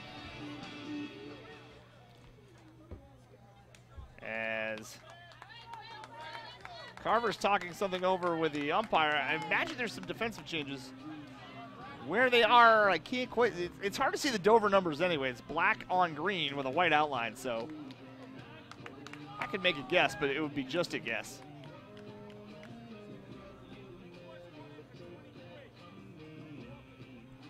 I heard 4 for 23. 23 must have been in right. And that would have been Greg. So Carson Webb is 4. I'm going to guess he's out in right field. As there's a strike to Brent Haley. Nothing in 1. Haley is 1 for 2 with a single. Red Raiders need 3 as that one goes high for a ball. So Spaulding needs base runners, whether they have to beg, borrow, or steal them here. Here's the 1-1 from Cantwell. In there for strike 2, 1 and 2.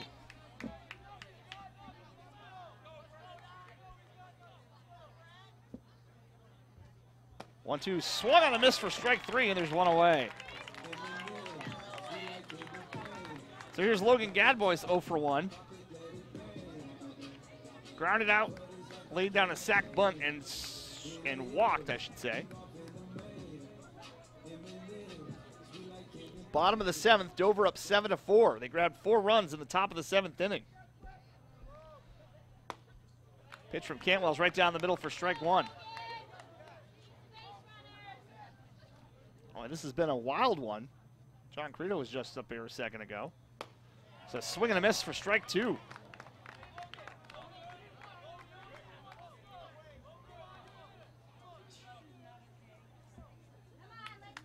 No balls, 2 strikes, 1 out. The pitch.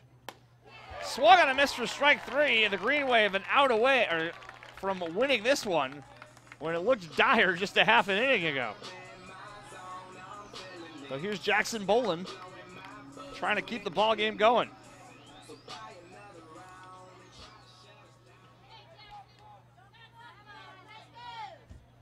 First one from Cantwell on the outside corner to the lefty Bolin for strike 1.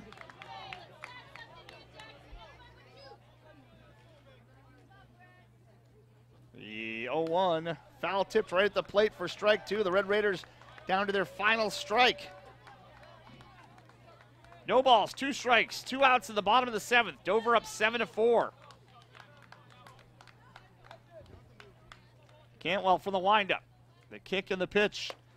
Check swing, did he go? No. Didn't look like he went around.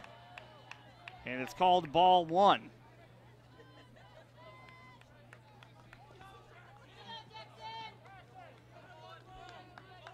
One ball and 2 strikes. That one's outside for ball 2. On that check swing, Cantwell was halfway to the dugout, and so was Axel Post. They thought they had the final out of the ball game. Here's the 2-2. Swung on a miss for strike 3. The ball game is over. Dover wins it 7-4 in a wild one for Burt George Field. We'll come back and try to recap it for you here on MOSN, the McIsaac by Lilac Car Wash.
It's a final from Burt George Field. Dover wins a crazy one by a count of 7-4. We'll give you the final totals in this one.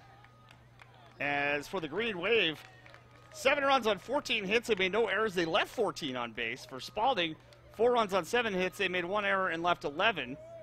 Winning pitcher this one ended up being Johnny Cantwell. He came in relief and went 3 innings pitched. Allowed 1 run. It was earned. He struck out 5, walked 3, allowed 1 hit. Through 41 pitches, 28 for strikes. Tough luck loser in this one ended up being Brent Haley. He went 4 1/3 innings pitched, allowed 4 runs, all of them earned on 9 hits. He struck out 3, walked 3, and threw 86 pitches, 52 for strikes.